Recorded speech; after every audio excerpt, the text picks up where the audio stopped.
copy, but it's gonna Okay, take a minute. it's 5 Time o'clock to and start. we do have Yeah. a, Okay. Yeah. Richard should be here any second. I don't know about Steve, I didn't hear from him. So so it is a part of the meeting, so I Yeah. call the meeting Yeah, to order. Yeah, it's regular yeah, part of it's the part of the meeting. All right, it being 5 o'clock, I call the select board's meeting to order. I make a motion to go into the work session. Do I need a motion?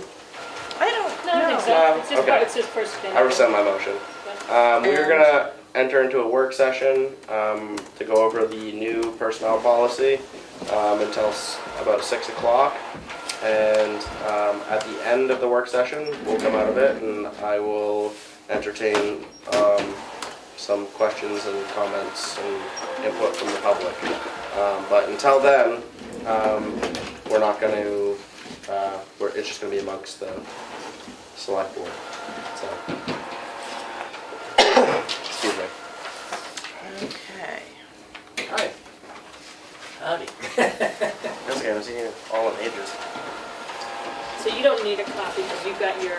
Right, I got one here. This is the old one? That's the old one. This is the old. That's And the old she's one. I'm copying giving you the the, new I'm one. giving you the new one. Yeah. Like this is the old one, not just the unrevised one. It's, no, well, This one's from it's the one that's 2020. currently That's the one we're active. using right now. Okay, 2020. One, yeah, right, it's current. but it's not. That one is you- not changed. Okay, perfect. That's the one that is voted on in place right now that we're functioning from. And I just gave you a copy of that so that you could, like if we're talking about changes, you can look back to the original. Okay, your copy's coming, Emery, and you can- So this was amended July 23rd, 2020, and it might have just been like. tweaks, yeah, tweak. I don't really know. We could look back at the minutes to see what was changed, but it was tweaks. So, the way the planning board went through the planning board had a similar process. They had a subcommittee for revising the subdivision regulations, and they had a 3-person committee that met over time, tweaked, updated, whatever they needed to do, brought a lot of stuff into compliance. Then they shared that draft with the planning board, and then we scheduled a work session, and we went through it, and we just went through page by page. They explained why they recommended the changes, and people talked about it, and either the change stayed, or it left, or it tweaked, and so I think it's just easiest if we just go through this page by page. Do you know, there'll be pages where there aren't changes, correct? Yep. So Yep. can you just say this is unchanged and we go to the next? Yep. But Unless you think it should be unless you think changed. there's something that should be changed, Oh, yeah. I see, Yep. okay, all right. I mean, so, Linda, I think it would be great if we if I miss something, Linda, like if Linda jumps in, because she was the only other person who stayed with the committee the whole time, and she's on the Zoom meeting, so maybe Okay. Linda, if I'm missing something, throw it out, okay? But there are some sections that didn't seem particularly outdated or Right. that needed tweaking, because they're pretty basic. Did you ever manage to open my comments or print it out? Or No, Okay. I didn't, and honestly, I just figured you would Yeah. go through and share them now. Cool. So just a note about format, this is not necessarily formatted right now. I tried to leave it in a way that it was as clear as possible for us to work with, but it doesn't, it's got the page numbers, but it doesn't have section headings on it. So I just use bold and capitals to kind of show them. Thank you. Hey Damon, for the work session, we're gonna take public questions and comments at the end of the hour. No, I don't think I'll be set up. Okay. So, I'll just go through and, if that sounds like a good process. Sure. We'll just go through. And take as long as we need to or don't need to. So the first interesting thing, I should just remind you and anybody who's listening, the committee gathered up personnel policies from 6 surrounding towns to see, like, if there were things consistently that other towns had that we didn't, or to see how they worded things, or to see, in some cases, like, do they give part-time people any kinds of benefits? So we were using other municipalities as a baseline, and we did look up, you know, we used the New Hampshire municipal website too for advice. One thing we noticed, that we were the only town of the towns we looked at that didn't have a welcome letter. Our policy just dives right into, here's the purpose of this letter, number one. So we added this letter. This is completely new, and it's, you know, it's kind of generic as a welcome, but we felt like it was a nice thing to add to welcome to our Sets a positive welcome tone. to our town. Yeah. The definitions. We changed select board, I mean, obviously. But the most of the other things we kept as they were. We did add a definition of exempt and non-exempt employees. You're on That page had, what? oh, sorry, page 5 Yeah. in definitions. We had added that just because it's come up in our conversation. Yeah. We had to have it explained to us, so we put That it will in always there. confuse people. Yeah. What was It the still change there? confuses me. We added, I'm sorry, you can look on with mine until yours is done. We added not definitions for non-exempt and exempt because Oh, it wasn't okay. in there before, Yep. and it's come up for us, so. We had, I think you got 2. oh yeah, I did make 2 because I didn't know Richard didn't need one. I wonder if it's good in there right up front to say it's exempt from overtime pay, or some very simple Statement. definition. Because that phrase, it takes a lot of work for that to stick. Yeah. You Yeah, know? yep. It's always been a confusing Thank you. Yeah. phrase to me. It has. Yeah. Like some of those poor Taco Bell managers who can't get overtime, and they're like 19 years old working 58 hours a week and they can't get overtime. That's how it all started. Yeah, okay, And a lot of organizations have made people managers so they don't have to pay them overtime. That's where Oh, this, because they're on salary. right. Yeah. So a lot of schmoes around America are getting screwed because they're exempt from the overtime, and they Okay. should be getting it. I believe it went all the way to the Supreme Court, and they've ruled on it recently. So it's good for us to really, very simply and clearly define it. Exempt from overtime pay. okay, That's the clearest line I've ever heard of. But I'm good. thank you. yeah, That's about that all is I good. got. Any other, we changed, we had modified part-time employee, we had part-time employee, we had per diem employee, and we looked at modified part-time, and we really looked at a lot of documents, and it was never clear, and it seemed like that had maybe been a definition that got added for one particular situation, and other towns didn't have it. So, Is it not? I was always under the impression that it was like state law that if you were 32 hours or more that you were a full-time employee. Did we ever look into I that? believe it's 35. 35, they told us. Keep going up. Oh, okay. Yeah.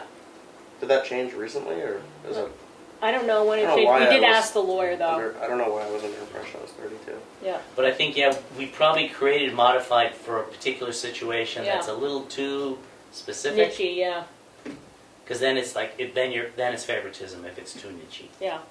So we just took it out. I mean, if anybody looks at that definition and feels like, no, that still needs to be there, we couldn't find examples in town particularly that weren't covered by these other definitions, so. And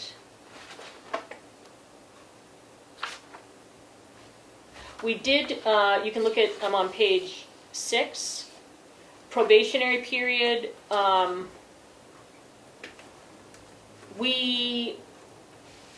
know that we've had people on probationary periods, this board has, and other towns are just clear up front saying, hey, this is a test run for us to see if you work well with us and if we work well with you, other than just saying how long it lasts. So we liked adding that, a working test period following initial appointment or promotion during which an employee is required to demonstrate by conduct and performance of the duties. Defining like Yeah. kind of its purpose as well as its length of time. So that was an addition to our, And was there anything in the old one where it could be extended if needed? that's gonna come, Okay. that's gonna come in a different section. This is just the definitions right now, but we did tweak that a little bit, so Okay. it was more clear. Anything in definitions? Did you have anything, Richard, or Nope. anybody else? The recruitment section, we really didn't do much with it all. You know, it was pretty straightforward.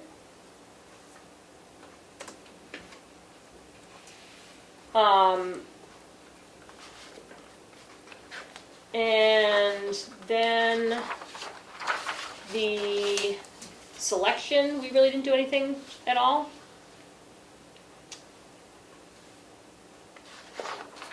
I feel like nepotism, nope, that was not the one we did anything. Nepotism, we really didn't do anything with it at all either. So that brings us to page 8. Did anybody have anything up to page 8? We didn't No. change Looks it, good. but if you think we should change it, we can go into those.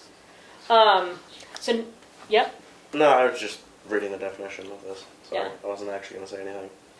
but here's where the next section is where Emery's Question? question comes in. So, the probationary period, I'm not sure if it's clear on this.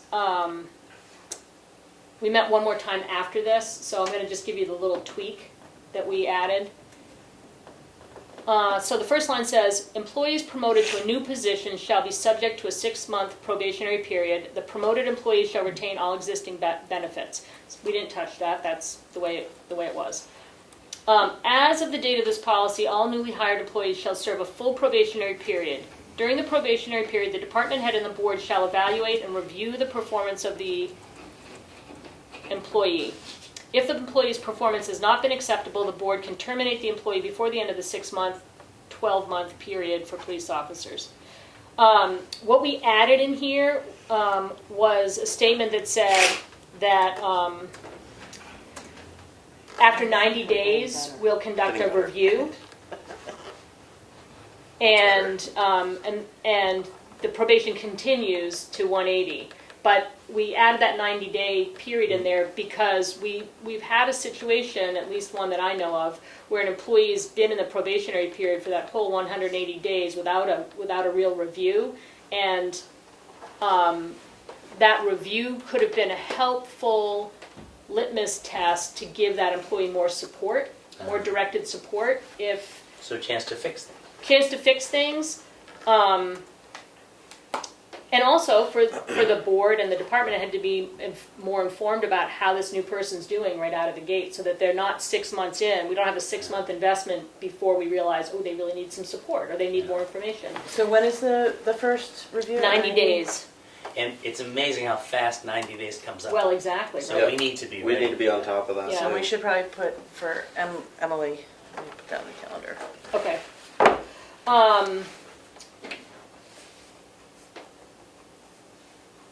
So then we took out, and we're going to come to this later, and again, just putting it out there as a statement, this is all a proposal. The board has to discuss this and agree or disagree. Like, the full board will either accept or not And we could these always proposals. make a change or something. Yeah, if we wanted this to. is all just put out here. So if something comes up and the board's like, no, we're not going to do that, then we don't do it. But we took out, you'll see that if you're looking at the original draft, that part-time employees are not eligible for benefits, blah, blah, blah. We took that out completely from this section because we later on are proposing to offer permanent part-time benefits, permanent employees some benefits. So we changed this next section a little bit. During an employee's probationary period, all new hire employees eligible for benefits, as outlined in this policy manual, shall receive no benefits except paid holidays and health insurance and sick days we added. Oh, yeah. That was a new one that we added, as specified in this policy. Because it's been unclear, and practice, it turns out, has been inconsistent with what people have been able to do in their probationary period or get for benefits. So we're trying to make that a little more clear. This is the next part that we also added, and we already voted to accept this a couple of months ago, but it got added to this section. After completion of a successful probationary period, town employees will next be evaluated in April or October, depending on which is closest to their anniversary date. If the end of the probationary period is close to the annual evaluation month, the department head and board may choose to waive that first full annual evaluation. Yeah. So we had already agreed on that, but Yeah. that's where it shows up. I'm just going to keep going until somebody jumps in, okay? Mhm. Code of conduct stayed the same. Compensation.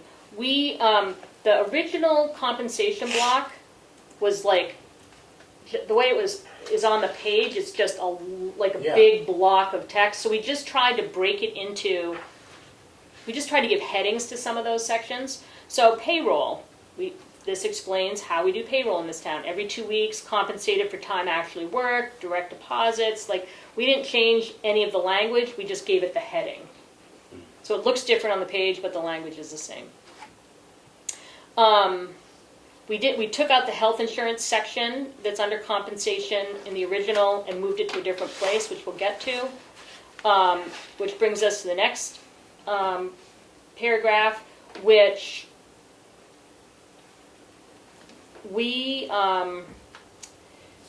this is a tricky one, because this is one of these things we've struggled with, and we've gotten criticism for, and I think it's happened with lots of boards in the past, that we interview people and we negotiate individual contracts. So what this says is, all employees shall fall within the town's compensation structure. Newly hired employees will start at the entrance grade and pay level, and then we added, Cost sheet. thank you, we added in italics, even though it's in the original, so we're not adding this language, but we're italicizing it. Unless it is shown to the satisfaction of the board that the employee's qualifications warrant a higher starting wage. We took out employees shall receive pay raises based on performance, because we don't have a mechanism for that any longer. The merit, there used to be a merit pay line item in the budget that's been zeroed out for a long time. One thing that, talking to department heads, it became clear that a lot of people feel uncomfortable having to give their subordinates merit increases. They're just like, I don't want to have to be judging in such a small pool. You know, if you had an HR person who was sifting through data or something, that would be different, but it's such an intimate group that it didn't feel good to people, which is, I think, why it probably got zeroed out a while ago. So we took that line out. I'm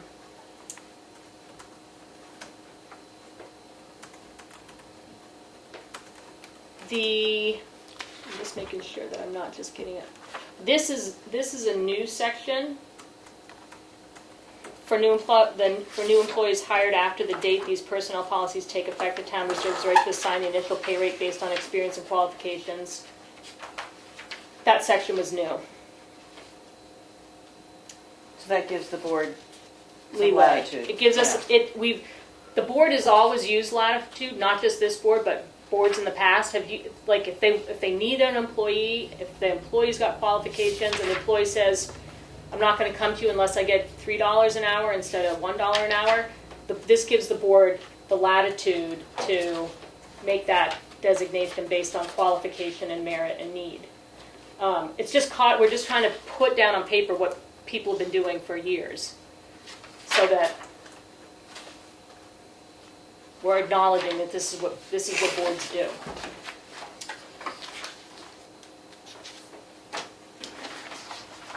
The rest of it, I have a comment on cost of living. yep. Which, Cost of living adjustment, that, oh, okay, let me just make sure we don't have anything else down here yet. oh no, page 9. Yeah. Okay, so I will say that this stuff, from the end of this pay rate raises conversation all the way to page 10 retirement is all a new section.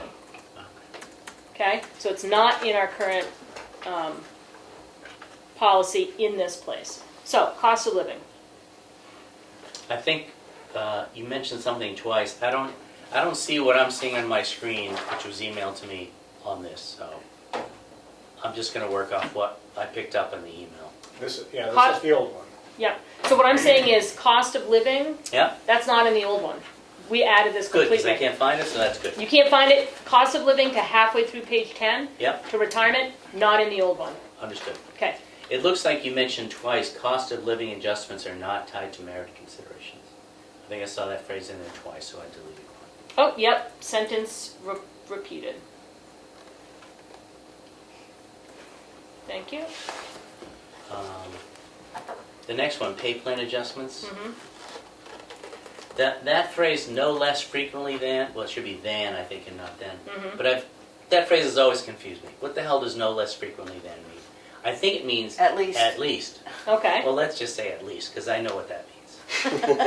No less, I don't know what. No Yeah, less. no, it's, yeah. But you see it a lot. People use it a lot. okay. And in there it mentions consumer price index. If somebody's actually looking at that, then fine, we can keep it. But that I do look is at anybody it. here looking at it? Yeah. Okay, good. For, like. For this our- purpose. For this purpose. Okay. As long as we're actually doing it, then it should. Isn't that what we were, That's part what of we what we based looked at for the last year's raise COLA? on. Okay, good. Yeah, Then I'm fine with that. okay. That's all I have. Anything with extraneous pay rate adjustments? No.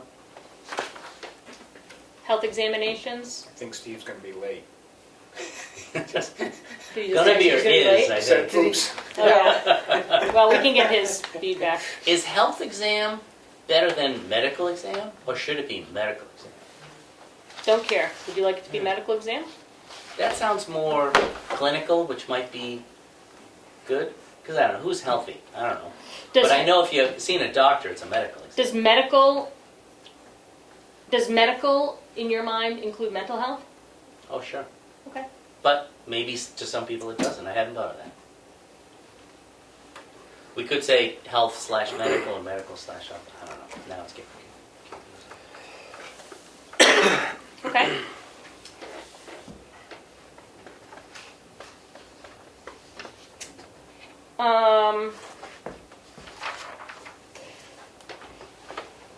Health insurance stipend.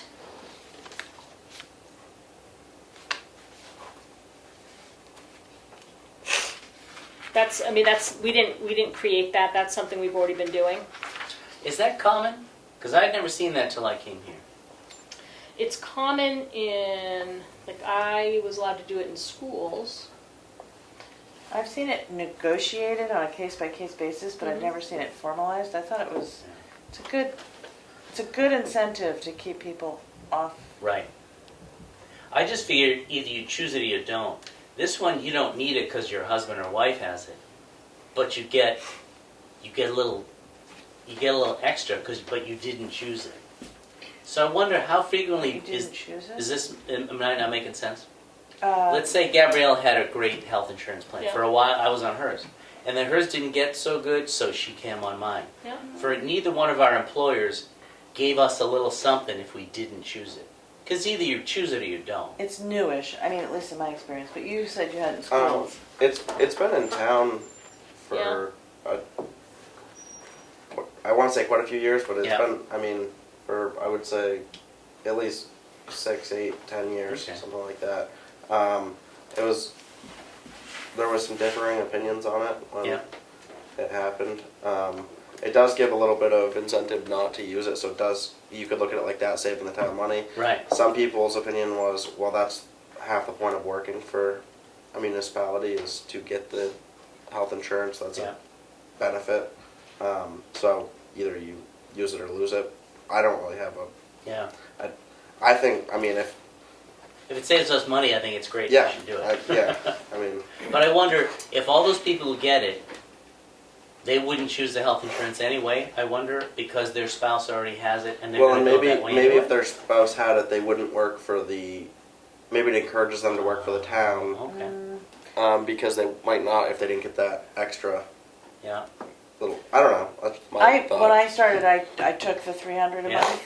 And that was great, because I was on Demir Hans, but then he went on Medicare, and so then I switched. But I But made a choice, and the 300 did influence me. Okay. But then it didn't, because then I needed it. Yeah.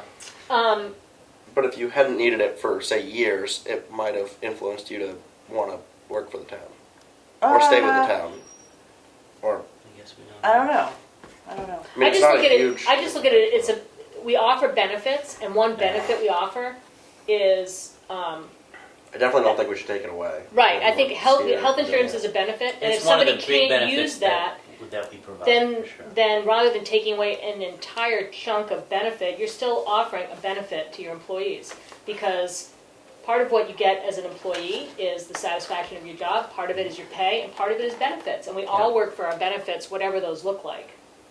So in my mind, offering that stipend, whatever the amount is, it's a way of saying you've earned your benefit by doing your work, and the benefit is the health care. You don't need that, so you can have this instead. You still are getting a benefit by being one of our employees. That all being said, one thing that did come up that we haven't cleared up yet, because obviously this hasn't gone to legal yet, but one thing we need to clarify with Anna is how this all works with the marketplace laws, with the affordable care laws. Yeah. And there might be some glitch that hasn't been considered yet, but we don't have to guess what that's going to be. Okay.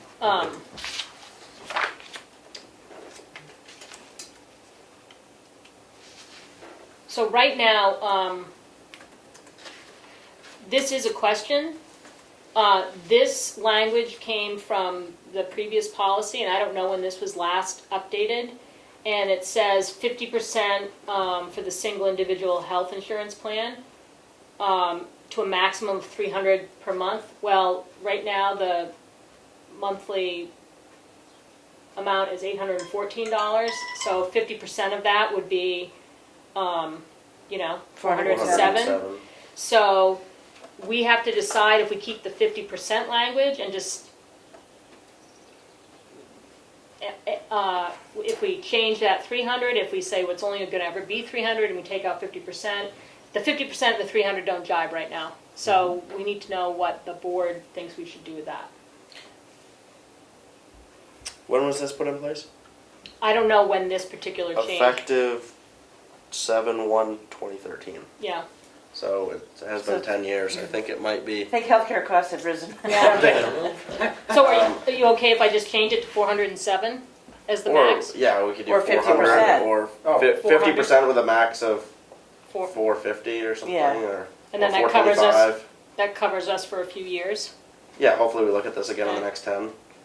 I don't know. When health insurance policies would be $80,000. Yeah. Well, let's hope the next time this gets looked at, somebody looks at both those numbers, Right, right? right. Now, when, if we approve the whole Mhm. policy, when would this? Wouldn't be able to go into effect till next year because Yeah, it's going to have 'cause of budget the- impacts. And I yeah. do have budget information Excuse that me. I'll share when we get Which to doesn't include that in recent change, but that little change, that little bit, yeah. which Okay. I don't think anybody.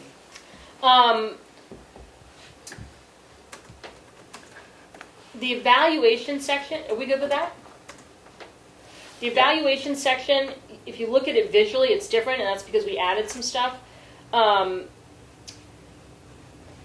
And we also just spaced it out, so it wasn't such a chunk. So we want this handbook to be something that people can pick up and just, like, you want information, you can scan down and find what you want and not have to get through a bunch of dense stuff.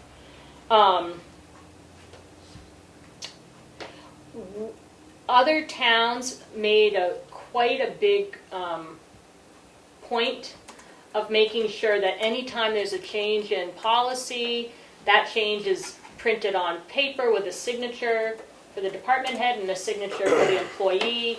You sign it, it gets put in your file, it shows that you saw every change to the personnel policy. So that's part of what this language is, just saying, you're gonna, any evaluation you get, you're gonna sign it, this is where it goes. And that thread comes through the rest of the policy. Disciplinary action, we didn't really change. It's okay. We didn't really change disciplinary action. Page 11, This is the old policy, the existing policy. and then that's the one, Thank you. the draft.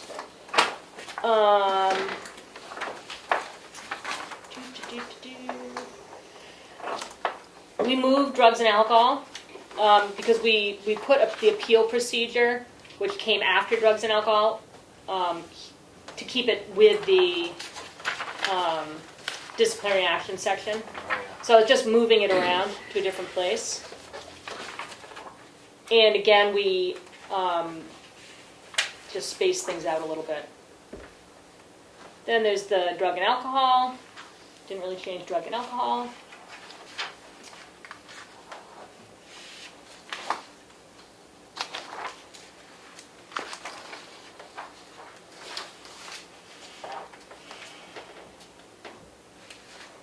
Spacing on that next one. So we're on page 13.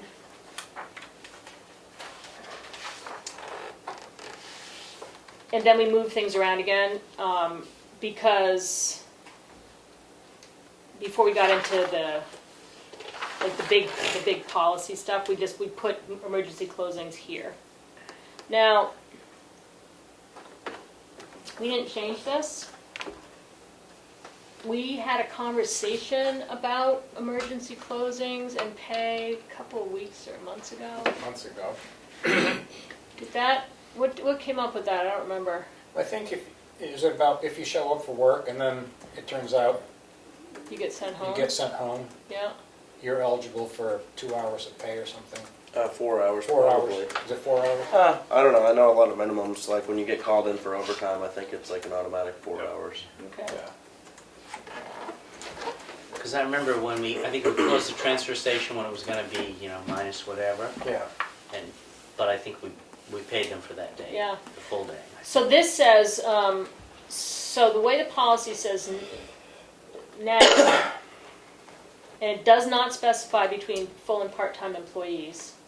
It says, affected employees so notified shall not be required to report to work, or employees who have reported for work shall be released without loss of pay. I mean, that's what our policy is, but I remember we had a conversation about it. Maybe we just didn't know Maybe- that it was in the policy? Maybe is that why at the transfer station we had rather than a part-time employee, we had a per diem employee. So that like if Glenn decided to send the employee home, maybe we didn't have to pay him for the full day. I don't know. Maybe Well, that's why they worded it per diem. But I think- I'm not saying that we need to do that. I'm just Yeah. saying maybe that I was always wondering why we called it Per diem. per Well, diem. that is what the position was, because Glenn said we don't always need you for 3 days, but I think that's different than the emergency closing section. Yeah. But you're right. Well, like if they came in, say, for 2 or 3 hours, and then they didn't need to be there the rest of the day. But that's different than emergency. Oh, okay, yeah. Because the emergency is like when it was too cold, we said, no, you're not allowed to open up the transfer station. It's not their fault that we said that. Well, you could take this out and just, if they really want to go work. Okay. Okay, that's now been recorded. Okay, That's the joke. so,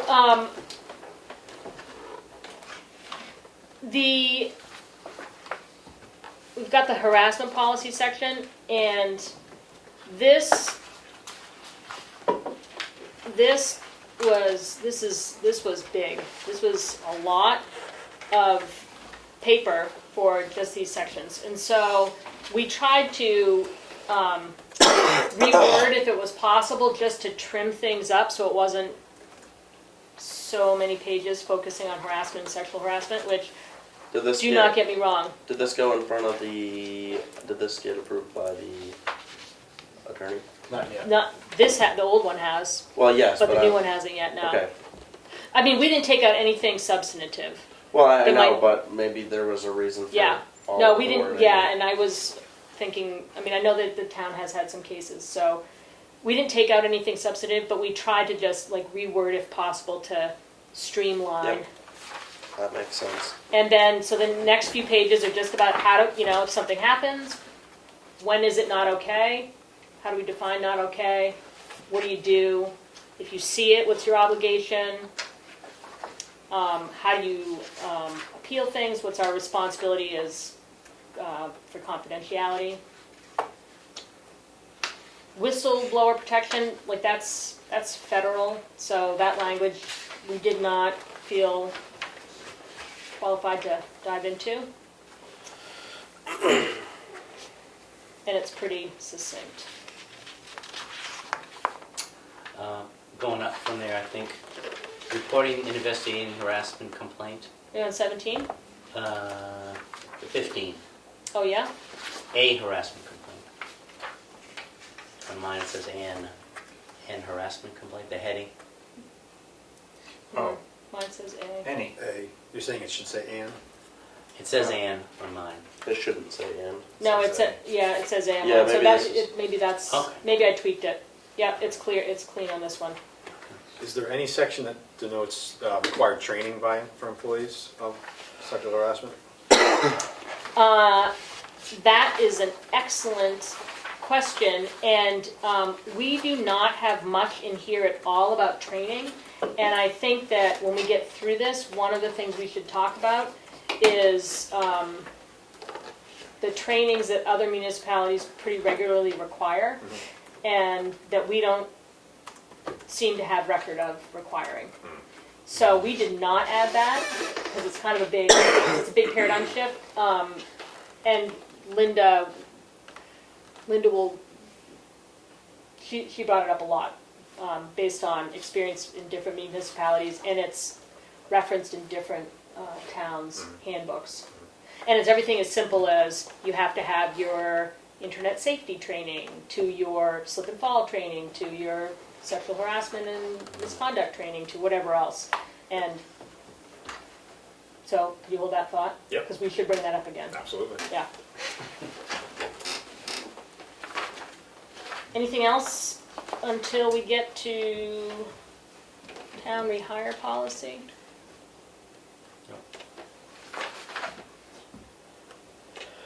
That was, Is that added?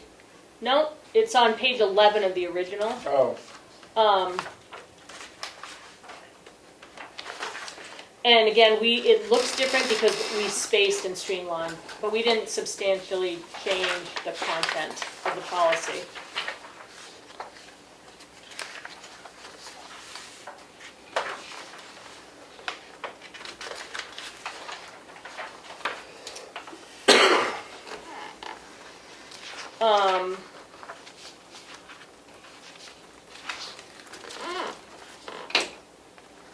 Now, if there's nothing there, we're on page 18, and we're gonna start wading into changes. Question about the Yep, vacation time earned per week? yes, that's where we are right now. Okay. Yep, Those those are funny numbers. Do those numbers equal those days, and that's why the numbers of hours are funny? Or am I making the any 1.5 sense of it? hour, 4 hours? Yeah. Yeah, if you do the math, yep, Okay. yep. Should it be up to 10 days, or is it 10 days? I'm not sure why it's up to 10 days. In case you work under that. Yeah, it depends on the hours you work, because you earn hours based on the hours of your time worked. Okay, I'm cool then. Yep. So the only thing so 21 plus years, I know this is kind of a not normal situation, Yeah. but you max out at 25 days. Mm-hmm. With the old policy, they added a day for every additional year worked. I Well, would like to change the 21 plus. If you want to stay here for 21 plus years, then you deserve a vacation day for every extra year. If you work here for 60 years, you can have a couple months off.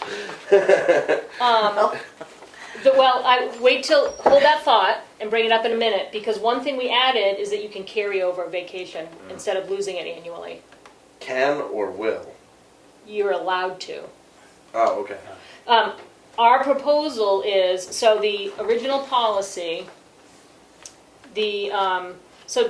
so two differences. It's one difference is in how we would go forward allotting sick and vacation time.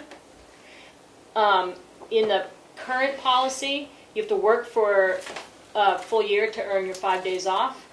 In our proposed policy, once you're off probation, you start earning at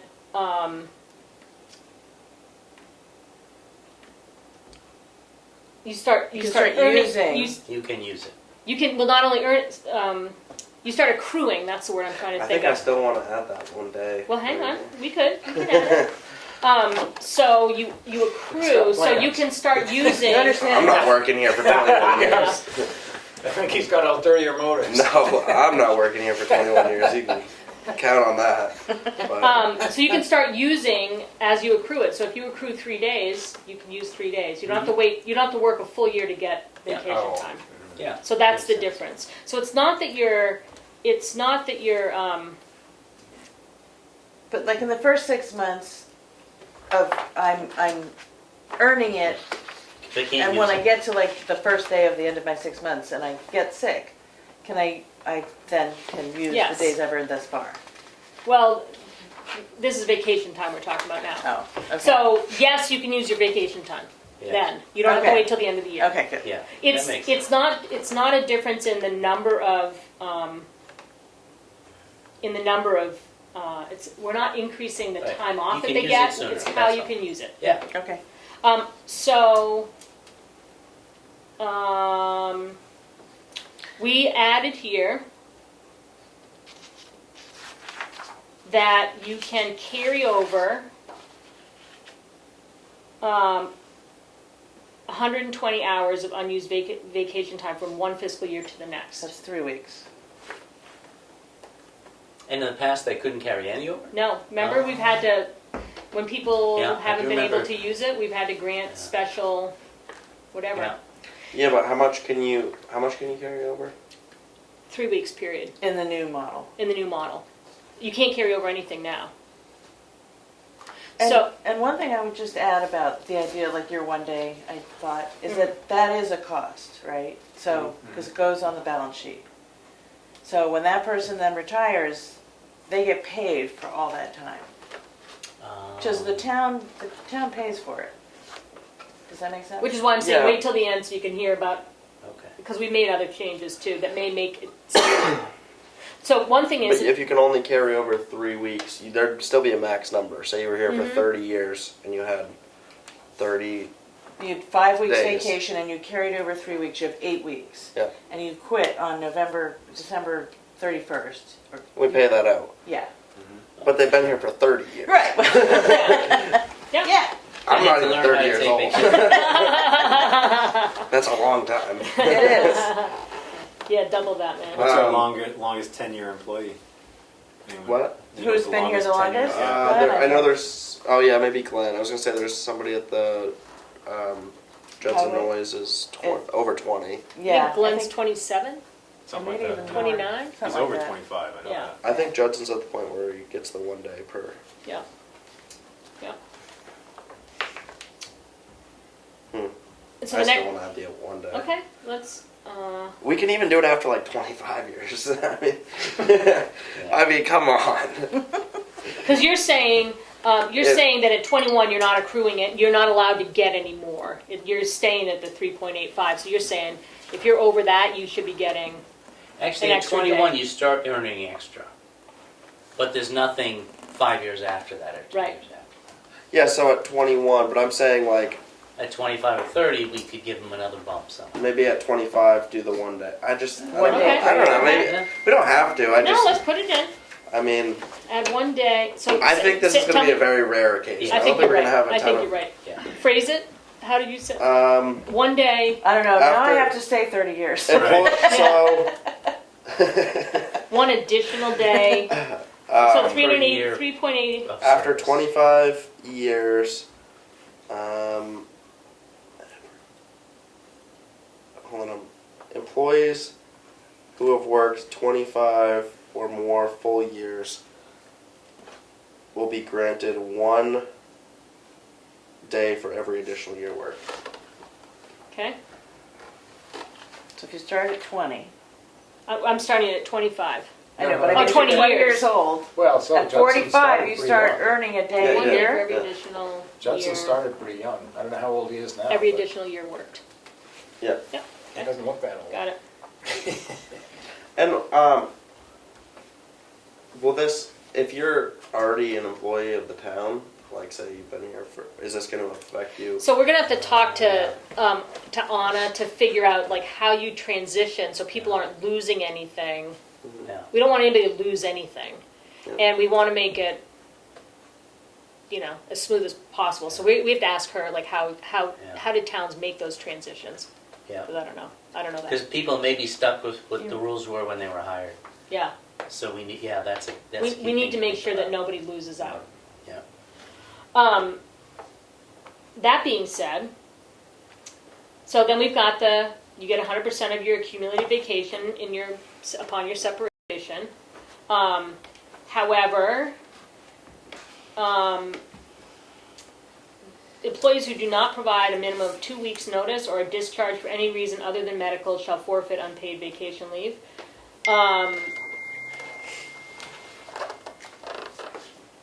That's part of the old thing. We did add here, though, something. If an employee, and this is not written down for you because we just added this, if an employee ends employment before 1 year, they may not cash out any benefits. So, if you work your 6 months, you accrue your vacation time, and you quit on the 6 month and 1 day, you're walking away with that accrued vacation time, and we have to pay you for it. Yeah, I think it's pretty fair. So to it put seems in. like you should, to get that That's if you benefit. quit, right? That's if you quit. What if you get fired? We say if you end your employment before 1 year, Okay. you don't get that added benefit of getting to cash out those benefits. Ending your employment to me sounds voluntary. Yeah. Yeah, Like the employee. If your decide. employment is ended for any reason, Oh, so that's just written in. yeah. Okay. but does the board get any discretion on that? Because, there's times where you're gonna end somebody's employment because it's not working out, but you still may wanna soften the blow. Yeah. Saves on the lawyer's fees too. Yeah, and for real. I think there should I- be some discretion in there. So, Or, how? So what would So the? we If used to- these are benefits that you accrue, and let's say you haven't made it through your probation, let's say you get to this probationary period and we're like, you're not going to come off probation. We're sorry, you're not working it's not out. working. You shouldn't get any payout then. Well, maybe not. I mean, Or going if to you Richard's. you work for some months and then you quit. Right. I mean, No, our for policy, sure, our yeah. policy says you're allowed to accrue during your probationary period. If you quit, I think there's no question. So for example, in the old place I used to work, you would get 2 weeks severance pay if you signed the release form. Yeah. And that was a system to protect the organization. Mm-hmm. Yeah. And it was very It's a effective. payout. I signed one of those once. It was interesting. Yeah. Well, should we ask Anna how to handle that? Yeah, maybe. Well, I think as long as we just put wording in there that for the select board's discretion or something, so that you could soften the blow to your point, that we have to let them go, but man, we hate to do this, so we're gonna let you keep your accrued vacation Your payout. week's And it pay, really whatever it determines is.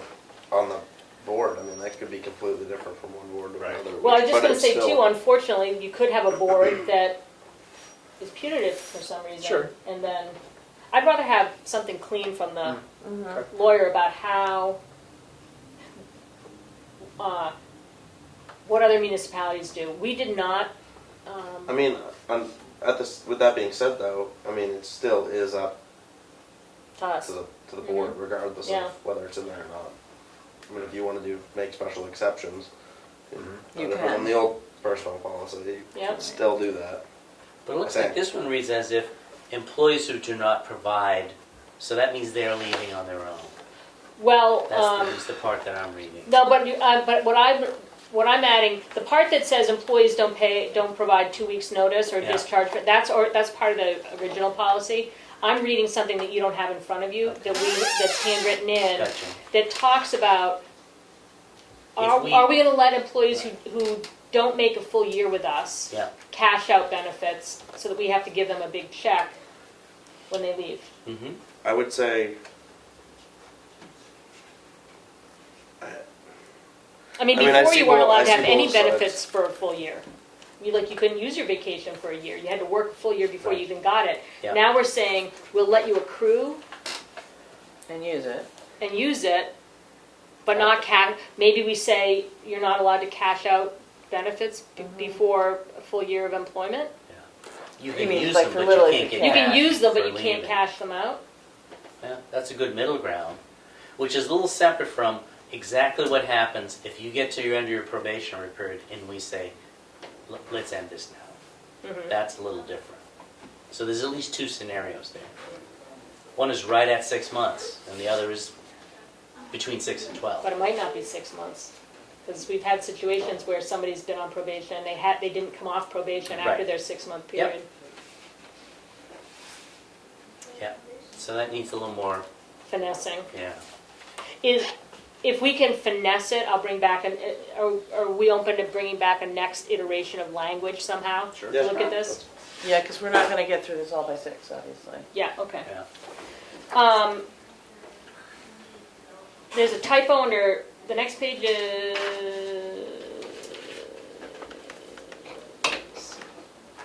we already voted last year to add Juneteenth, but it wasn't updated in the handbook, so Juneteenth has been added as a holiday. Before we jump off vacation, I just noticed Yeah. on the top of 19, it notes cashed, you can cash out. But I didn't see any time that vacation is not used, but cashed in shall be considered as of hours, so we Which can. one are you looking at? Top of 19. Top of 19 can be Yeah. cashed in. I didn't notice any other stipulations as to what the maximum that could be cashed in, when it could be cashed in, what rate it's cashed in at. Yeah.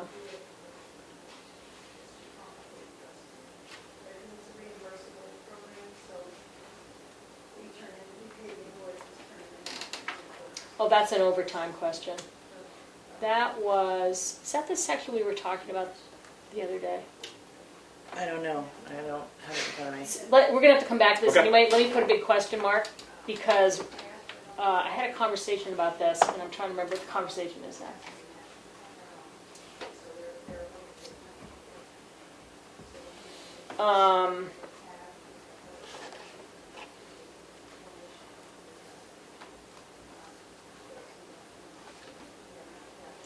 I think that this section is new. The section that says you can't take more than 2 consecutive weeks of vacation time. I was just reading that. That's the next paragraph. Yep. So that's a new section that was pretty common. You know, we saw that in a lot of different places, and it kind of goes back to like the practice seems to be, the most effective practice seems to be like encouraging your employees whenever it's possible, like, hey, you've got vacation time, you should be taking vacation time right now, so that you're not waiting until everybody's gobbed up to a certain point of the year, and then they need to use all three weeks at once, and you leave a department with 3 people out for 3 weeks, kind of thing. Well, and vacation time can be denied, can it? Mm-hmm. And that's why, and we're also being clear I here mean- that, Like, say, in the highway department, if everybody wanted to take 2 weeks off in January, yeah, that probably wouldn't be Be in our best justified, yeah. interest. yeah. And this part was all, yep, this was all, we just broke it into paragraphs. The rest of that was already there. Seems like we should stop, holidays is a good place to stop. Okay. Last comment is, do we Yep. want to define what adequate this is? Adequate what? Adequate notice. Yep. Sure. Let me see what. Okay.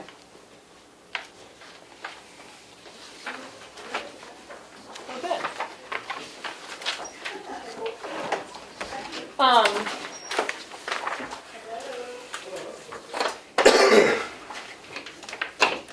I'm gonna give you these to look at before we have the next one.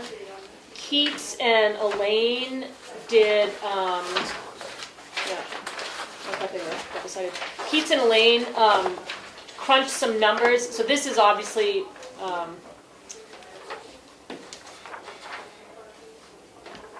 this shows you what we're gonna get into next is some big changes because it's the recommendation of benefits for permanent part-time employees. And so permanent part-time employees, in our definition for benefits, are working more than 24 or more hours a week and less than 24 to 34 hours a week on a regular basis, like a regular schedule. So that's Elaine, Alan, Used to be Emily, but not used to anymore. be Emily, but she's now, because she's doing rec. Ernesto. Linda, Ernesto, Sergeant Pearlie. You can see who it is here. These are our permanent part-time employees who fall into this category. So this shows you right now they get no benefits. This shows you the breakdown of what it would cost us to provide those benefits as outlined in the new policy. So you can look at these numbers and crunch them.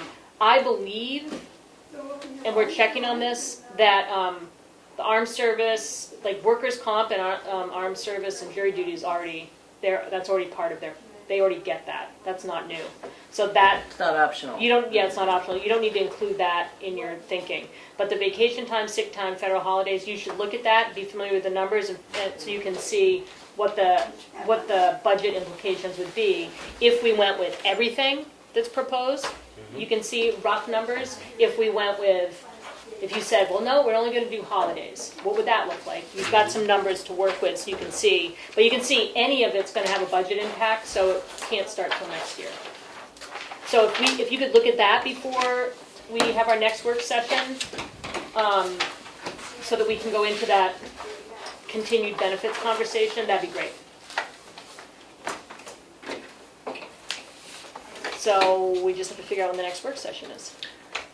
Is it gonna be an Next hour meeting. before the next meeting? That works. I think that's. How That's much, the thing to do we get through half of it or more I than think half? I think we're about half. what do you The know? stuff we're half page wise. A lot of the stuff that's in here doesn't have changes to it, so it's going to be kind of quick. But there are some meaty conversations coming up, like about the part-time benefits, and there is conversation coming up that's not particularly arduous, but about the Family Medical Leave Act. Do we And need an hour or a half hour? That's what. I'd say an hour. Okay. I think an hour. Probably. Just next meeting, we'll do another hour. What is that the next? Yeah, is that our it's next meeting? 29. That's 2 weeks, so And pizza's as a- gonna be out. Thank you. Well done. As a reminder, I won't be Oh, here. good job. I think I won't be here. I'm not coming either. Is that a threat? If Keith's not here, I'm not coming. I will be. so. Emily will wonderfully cover for me. Well, I have Keith's input, so that's great. Who else isn't going to be here? I think I won't. The 29th? He's feeling he might be sick. Well, Really? I'm having a colonoscopy the next day. Oh, yeah. Oh, no, please don't. You have some drinking to do. Yeah, I'll be drinking. You will We'll do not. something I will other not kind be of here. So Okay. then that would. Are you all right with us doing? Can you give me notes from you Sure, to add? I'll study it. Great. Okay, so we'll do it the 29th At 5 o'clock. at 5 o'clock. I have it in my calendar. Hit the gavel or something. No. I'll be here that night, but I might be late for 5 o'clock. But Well, as long as Steve knows it's at 5. We'll be I have good. it in my calendar now, it's gold. Yeah. Well, I mean, nothing set, we can start at 5:30, Yeah. and we can go to 6:30 with the work session, and then we go into the regular meeting. I mean, this is all a public Agenda. meeting. I'm gonna be 3.5 hours away. Yes, there unless trying it's to get stolen here. yours. But Thank you.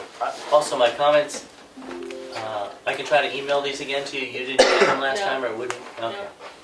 Because I've marked up the document electronically. What are we saying, I think 5 or it's- 5:30? 5, I think, is the. Stick with 5? Okay. Okay.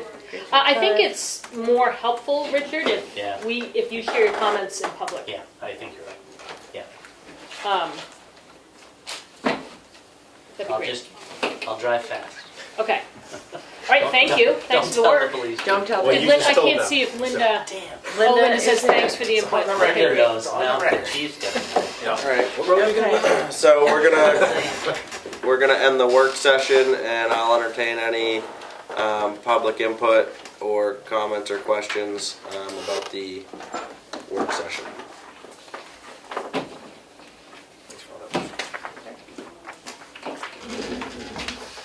Let's see if, No comments or questions about the work session? Perfect. thank you. Hearing none. Richard, is there anybody in the hall who should be coming to the meeting? Come on in, folks. Let them know they're welcome.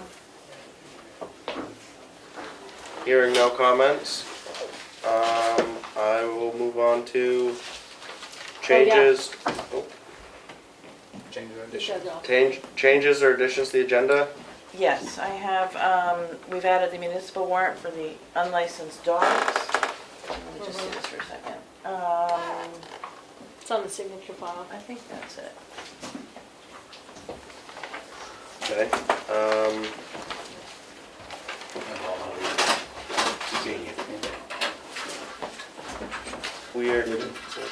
We're gonna move on to new business.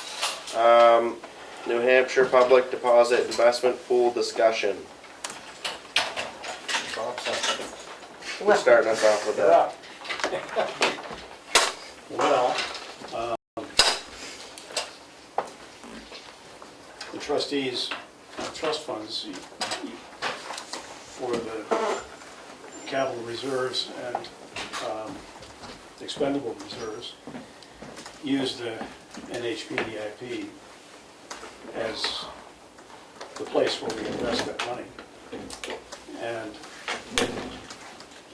we went through many years where interest rates were terrible, as low as 0.02%.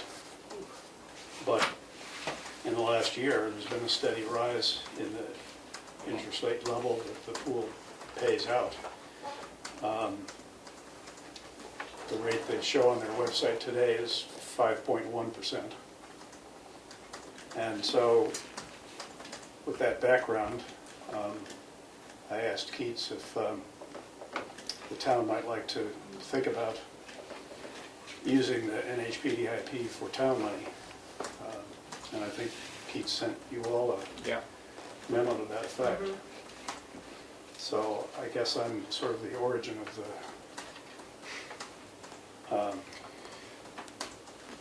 suggestion that that might be thought about. Well, so our But I money, don't have any dog in the race other than being a taxpayer. I'm not here in an official capacity, I'm just here as a citizen suggesting that perhaps you all might want to think about.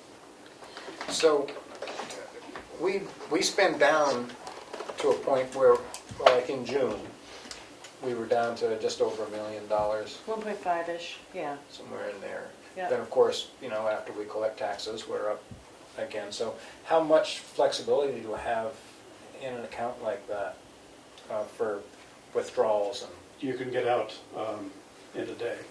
oh, it's And available? you can go in a day. It's So- available. So It's not, I'm not aware of any limitation on how much you can put in or take out on any occasion. It's like a high-interest savings account. The pool was, their annual year is mid-year. They had 250 million from towns and other public bodies around the state at that point. Today, they have over 600 million. So there are a lot of folks who have Jumped in. because of the rates. Yeah. Rate structure. That was my only question, was Their whether that investment money was policy available. is overseen by, or created by, a group of state officials and others.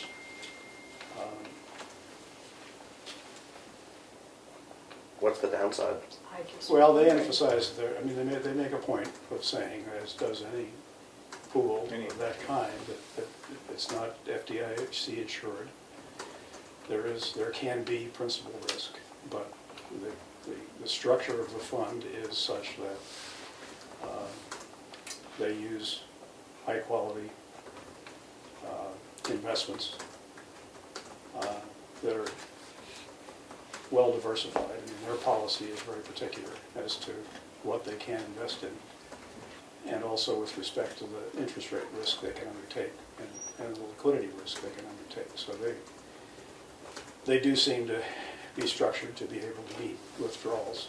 Is the pool we're in right now, is that FDIC insured?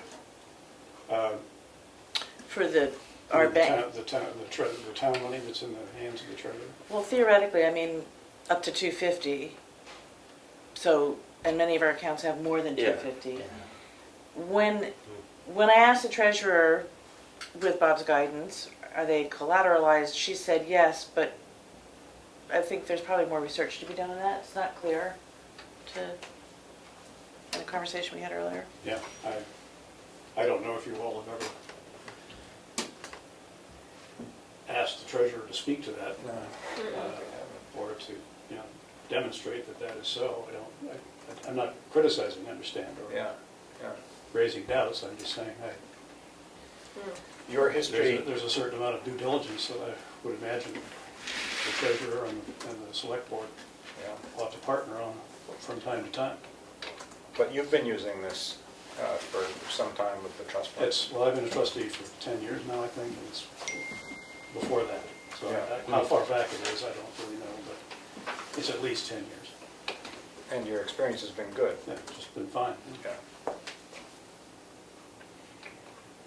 And do we know if there are other municipal budgets that are not trust funds that are in this pool? Because I would assume they already were there. There are not, as far as I know.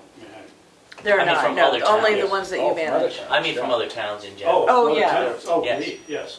What did she Yeah. used to tell you? When I spoke with them, Yeah. it was everything from, library trust funds from $5,000 to town funds up to 50 million. There was a huge range of tiny and big and different municipal or public Yeah. entities. They exist to do this for Mhm. any kind of New Hampshire public body, including the state. So I think they probably bend over backwards, if I could use that expression, to And accommodate Not getting into all derivatives, comers. right? What's that? Not getting into derivatives. No. Well, there doesn't seem to be a downside. No, I don't see one. Well, I think, just to be super clear, it is, theoretically possible that Yeah. the principal could be at risk. Right. Yeah. Now, what is that risk? I don't know. Yeah. How long has this existed? 30 years. Oh, okay. So, quite a And while. And so at what level would we invest? I mean, I think either your money's in or it's out. I don't know if you get to choose a level of investment. No, you probably do. I would imagine you I mean, could, don't we want to keep You'd a certain keep a amount in checking the checking account? and then you transfer money in or I out, see. depending on. I don't know anything about you. How the treasurer has to go Yeah. about managing Right. the money, but I think with the day delay, either going in or going out, you could put quite a high percentage of Yeah. whatever you have in there and still be able to Access it, yeah. access it in time to meet whatever checks you Pay your bills, yeah. I mean, what, do you pay checks once every? 2 weeks. Well, every Oh, week well, there's some every kind of week. check. But yeah, it's Yeah, manageable. I mean, there's a specific. Predictable. Yeah, Yeah. yeah. Yeah, and we know if there's any big bills coming out. Yeah. Yeah. So, So I would say we're So you could play we're around. favorable toward the idea, if you want to chat with the treasurer some more, and, because I think, considering if FDIC insurance only covers up to X amount, and we have plenty of accounts with more than that, we're exposed now. So if you're slightly exposed, let's make some more money while we're exposed. Because I don't think it loses us I mean, anything. it is a lot more money. It's kind of, you know, in our highest peak, there'd be a few months where you're earning a lot more than we currently do. Well, your claims on the two banks that you use are collateralized to take and your word, no reason not to. The collateral provided to you, however, is probably of the same kind as the pool invests in. So one way or another, if the bank failed, you'd be reliant on the same sort of investment that the pool has invested their money in. You have a one-name paper versus two-name paper, but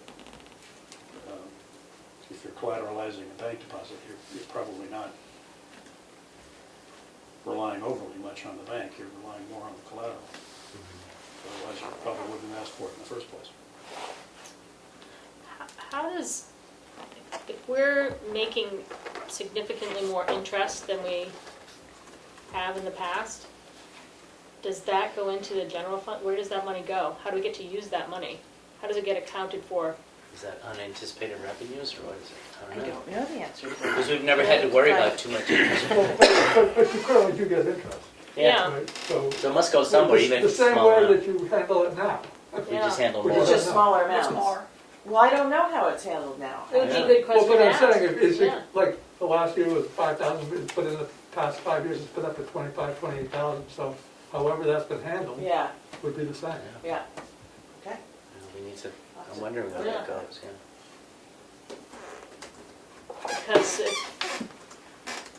Because there's potential for a significant budget impact if, Mhm.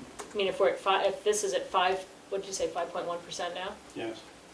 That's significantly more than whatever bank we're, Yeah, I mean, it's Well, 1% versus 5.1, so Yeah. it's 10,000 on a million versus 51,000 on a yeah, million. yeah. That is a big difference. Mhm.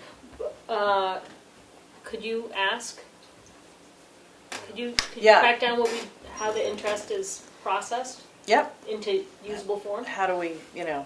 Account for it and, And I would assume it's in that unexpended fund balance, and we decide at the end of the fiscal year how much to assign to the lower Yeah. the tax rate. Because that's, I would assume that's Yeah, where it goes. yeah. but, yeah. Well, it'd be great, that would be great to know because that could be a windfall. Yeah. Cool. Thank you. Bob. Along with sorting out all the operational aspects of it, No, you also have to, Yeah. you'd also have to revise your investment policy, which does not provide for Who, investing in an NHPDIP. what committee oversees the investment policy? Is it I the think select board? we do, Select board. yeah. Yeah, it's The select board, Yeah. yeah. the requirement for it falls on. just happen to Yep. have it right here. Last updated, It's in the big book. 7/13/2020.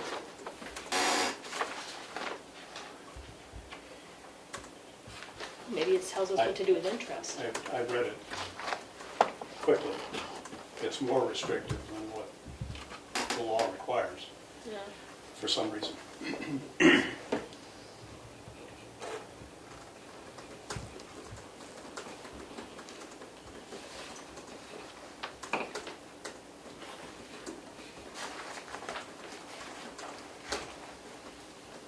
Okay. It doesn't take long to set up accounts at NHPDIP either. Okay. Do it within a week. So who if makes not- a decision If not on overnight. that? Do we make We a do. decision, or does the town? No, we can make that decision. Yeah. But you're gonna do a little bit of I'll research. talk with our Yeah. treasurer. Yeah, We'll look at the investment policy, Mhm. maybe come up with a sort of a flow of, a schedule of how it would unroll. yeah, If, and then you guys can perhaps motion to approve that process. Yeah, Okay. Does that make sense? Yep, Okay. sounds good. thank you. That sounds. Yes. You two want to make any comments about it? Yeah, can I make two suggestions? Sure. One is that if you make this decision, which I highly endorse, but you ought to put in place a 3-month review with the treasurer to see if there are any operational problems from introducing another financial institution. Okay. I'm sure they'll be easy to work out, but right now she's got 2 institutions that she moves money between having it there. Just after 3 months, just find out if there are any operational problems. I can't anticipate any, but you ought to at least. You mean sort of pilot it, or? No, No. just Check after 3 months, check in with Tweak. Annie and see if there's. See if there any- have been any.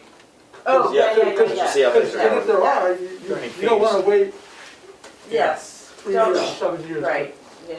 And I, And then the second suggestion I would have is that you have an investment policy, I don't think it's probably been looked at for a number of years. Not since 2020.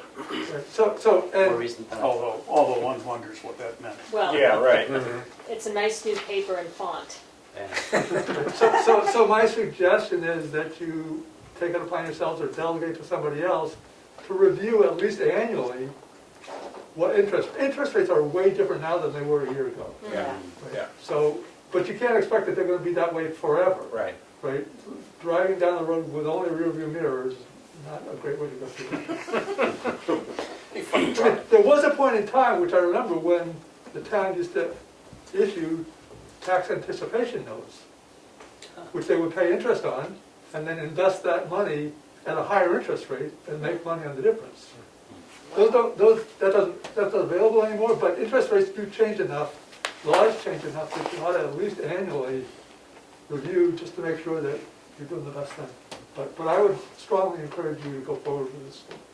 It would seem to me you want somebody who is sort of an expert in that kind of review to assist. Yeah, And certainly I'm not a investment person. And I don't anticipate that the selectmen always were. I'm sure that the selectmen, I looked at, see who were the selectmen who wrote that in 2011. I don't think they were experts either. But there's plenty of people in town you can get help from. yeah. and I, yeah, I'm not raising my hand because I'm an expert. I'm just. You just put one on TV? Happen to be one of the trustees. This is minor, it's probably obvious to everybody, but I think I'll state it. The FDIC insurance is per bank. So if you had 2 different accounts in one bank, it's still $250,000 total for that bank. Oh, I thought So it be was. careful, no, oh, it's not interesting. by labeled account, Yeah. it's by bank. So be Okay. careful about that too. Oh, not so obvious. Yes, it's not so obvious actually, but I Yeah, learned that. you know that. I'm pretty sure. I think you're right. Thank you. Is there any other comments about this? Questions? Hearing none, we'll move on to the department head report with the Thank road you. agent, Richard Roberts. Yeah. Thank you all for coming in. Yeah, thank you very much. Thank you. We will be in touch. Good evening. How's everybody doing? Good? Good. Yeah, just a little update.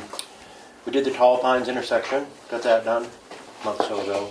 Got that all paved back in, and I think it came pretty good. We had dug up the one at the Philbrook Neighborhood Road. I don't know how familiar you are with that. That Doug, was what? the intersection at Philbrook Neighborhood Road 113. on 113. It was real bad too. And they're supposed to come in and pave it next week, right there, the intersection. Is it gonna be GMI. smaller than what it Oh, was yeah, before? yeah. Cut it down a lot.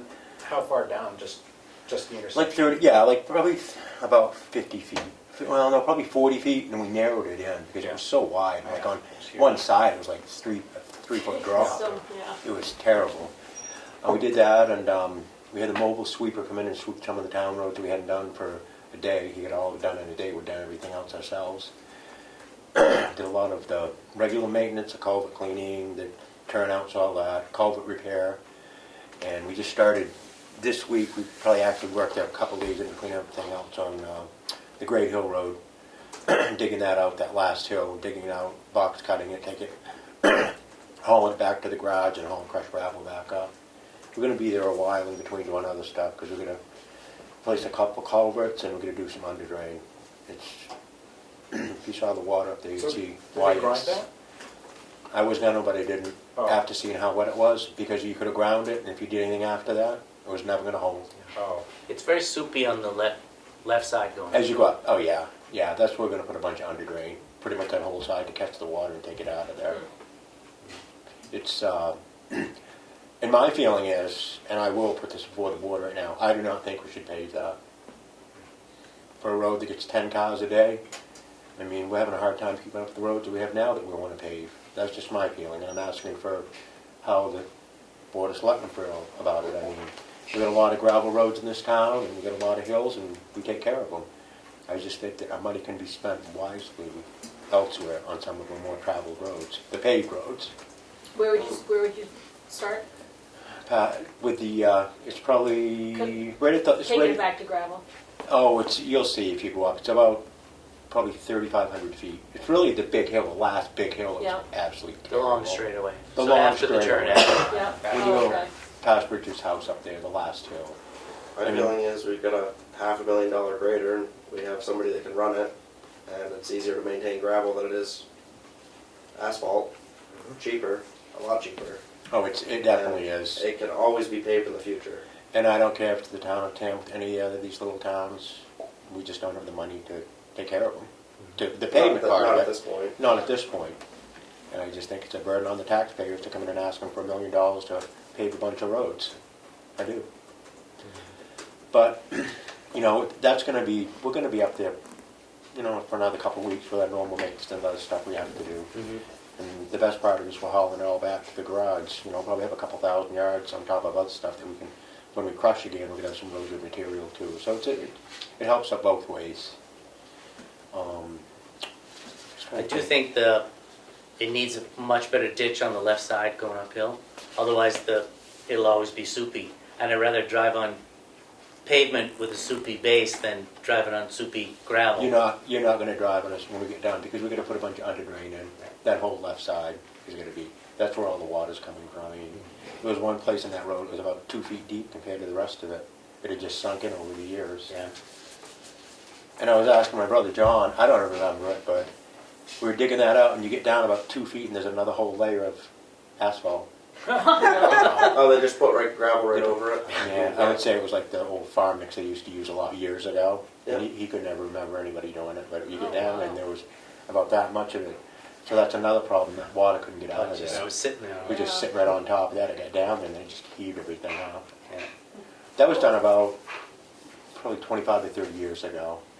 They shimmed it, and then they just put some more asphalt on it. It wasn't any gravel, it wasn't ground or anything when you call it. It's probably 25, 30 years ago, I'd say.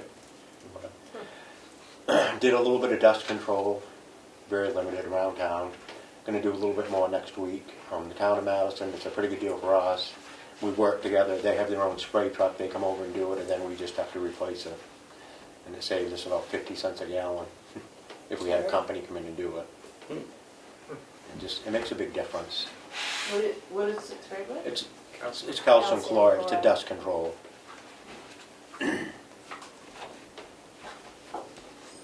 And I think it helps save a lot on the roads where we can use it to help keep the dust down, and it holds the roads better too. Don't you, over time, a lot of gravel is lost from dust, It is, surprisingly? a lot of it's gone, yeah. It's amazing how much you use. It is, yeah. Carrying it It's- around. Yeah, but we've been pretty lucky this spring, we've had a lot of rain, but normally it's, come August, it's gonna be dry. And the one thing you have learned that a lot of these other surrounding towns do it, and the calcium they put on over the years, it takes less and less the more you do it, because it stays right in that gravel, even after you've graded it. And it makes a big difference, But, hoping that maybe the Scott Bridge, depending on getting the materials and Coleman's schedule, we're hoping to do that in either the end of June or after July 4th. It all depends on getting the materials. So in the next month, Yes. probably. Yep.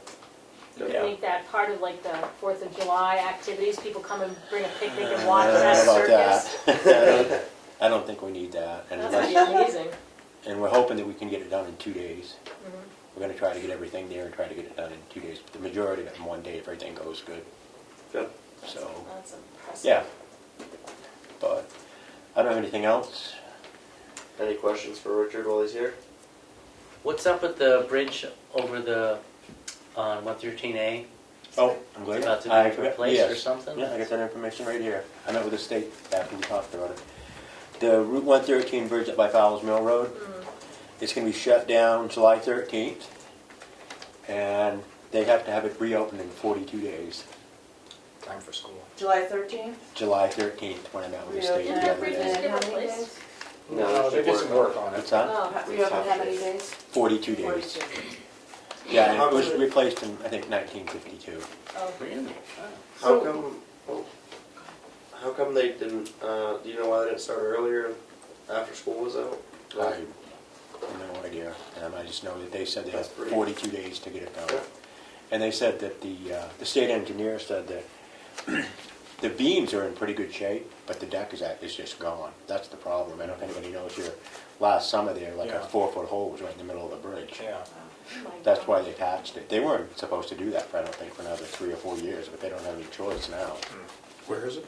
Going up 113, towards 113A. Wonderlands, by the end of 113A. Fowles Mill Road. Oh, Swift Mill, Swift River. This Swift River Bridge right there? Yeah, right there. Now, will there be a temporary bridge? I see some trusses there now. I don't think so. No, Oh, they I just- wonder what Close those the road. trusses are for then. Maybe it's for workers to get back and forth. The maybe a workers maybe footbridge. just, I haven't been up the last couple So of the road will days. be closed. Closed, yeah. Yeah. Wow. Yeah, So I've noticed around this intersection in Tamworth, it's state roads, but white stakes with flagging on them. It looks like they're gonna put signs in. I would say that's for signs Do you know or what sign? dictate. signs? Well, they're gonna be telling people where to go when the road's closed. Oh, for the Oh. detour. The detour, Uh-huh, I'm just hoping that we don't get a bunch of people behind Chicola Lake. yeah, Not right. that there's any roads You will. behind Coral Lake that you can travel. Well, they never recommend a town road, do they? They don't, no, they don't, and he said that, the state engineer said that, but it's still, once people Yeah, know it's right. there, Yes. they're gonna start going there. GPS will, because South Mill Road is north of that bridge. I don't know, they send, Bridge, right? they send a lot of people over Pine Hill Road to come to Tamworth Village. Wow. I wonder if once the bridge goes out, if more people go up Great Hill Road. They will. And will there Well, be, Heavenway, Oh, yeah, you could go over and Heavenway. Yeah. so will that impact, I guess you'll be done by then. I hope so. Yeah. yeah. You know, My once they dog's get- not gonna like it, I once can they tell you come that. Over to Peace. once they come up and they have to wait for 15 minutes, they'll probably won't come back again. We had a conversation earlier today about the traffic problem on Great Hill Road, how if we just tore up the pavement, it might fix that. Page Hill. There, Page Hill. Page Hill. Page Hill. There's a lot, yeah. Page Hill and Depot Road are the two busiest roads in I town. think that'd be a tough one to be What? gravel in spots. Yeah. Dealing with It's, steep. they're the two busiest roads in town. I feel, I know it is. But I don't have anything else unless somebody in the audience does or the select board does. Diesel prices are coming down, your budget It's gonna be on okay. track, Yeah, it's gonna be okay. It will be. fingers crossed, or it will be. No, it will. I'm pretty confident. Okay, good. Yeah, I don't think it's gonna go You back want up. to share the news crazy. about the grants? Or is that not official enough? No, is it official enough? I don't know. Better hold back. So it's guaranteed we're gonna get it? This is the same notification we got last year, Oh, okay. Oh, Yeah. great, Good. but less money, unfortunately. any money is nice. What is it, I can see? It's about 66,000. It's like $66,000 for the bridges and roads, about half and half. if It's I in this. remember. It's in the budget. Yeah. 66 total, Yeah. yeah, Good. Help out a lot. help out, Yeah. yeah, It will help out a that's lot. great. That's that same state Have we heard anything Yeah. about Overflow surplus. surplus. FEMA? No, when I spoke to Zach the other day, it's a process, it takes a while. Yeah, he's working Yeah. really hard. He is. Yeah, good. And I do want to put a big thank you out to him. He's done a great job. Yeah. He's Good. gone Yeah. way above and beyond. Yeah, Right now, he's having to update yeah, everything, sheets and, yeah, you know, they don't Yeah. make it easy. they don't. Was it the loader or the grader that was in rough shape? The lower. How's that the holding lower. up? It's still running. Confident you'll make it through the year? Hope so, yeah. Try to. All right. Any other questions? No, No? thanks, Richard. Thank you for coming in tonight. Thanks, Richard. Thanks, everybody. Have a good All right. night. moving on to facilities permit policy revision, June 15th, 2023. There was one word in there that was confusing, and so I edited it. Kim has reviewed it. You sent it to us. Police Chief Littlefield has reviewed it. And Glenn, I think, reviewed it, although I'm not 100% sure. But those two have. So it is in your signature file if you want to look at it. Yeah. The one that was already granted, are we gonna be just honoring that? Yeah, I suppose so. I mean, yeah, I think it would be hard to take it away. Yeah. Do we need to make a motion? Yeah, I think you would, you You have to know, read you the all received language. it in your mail. Did anybody? Yeah. It's gonna Yeah. say your file. They're sort of just clarifying, Is it not even more in the specifically policy? that campground users have to go to their campground management. And in the previous policy, that wasn't entirely clear. So this is the, where's the new? Here, It's let on me the see. front page. Oh, here it is. It's here, it's at the top. So basically, this permit is issued only to property owners and residents. Seasonal campground visitors should work with their campground management for all permitting requirements. And then it goes, the other stuff is pretty much standard. It's what was there before. And I also just moved the law code over here because it was sort of confusing where it was. Okay. That's pretty much the Do I need change. the language or can I just? I think you just make a approve it motion to approve it. I make a motion to approve the new Town of Tamworth facilities permit policy. Second. Any discussion? Hearing none, roll call vote. Did you say yes? Barry, yes? Schaefer, yes? Prentice, yes. Roberts, yes. 5 yes, 0 no.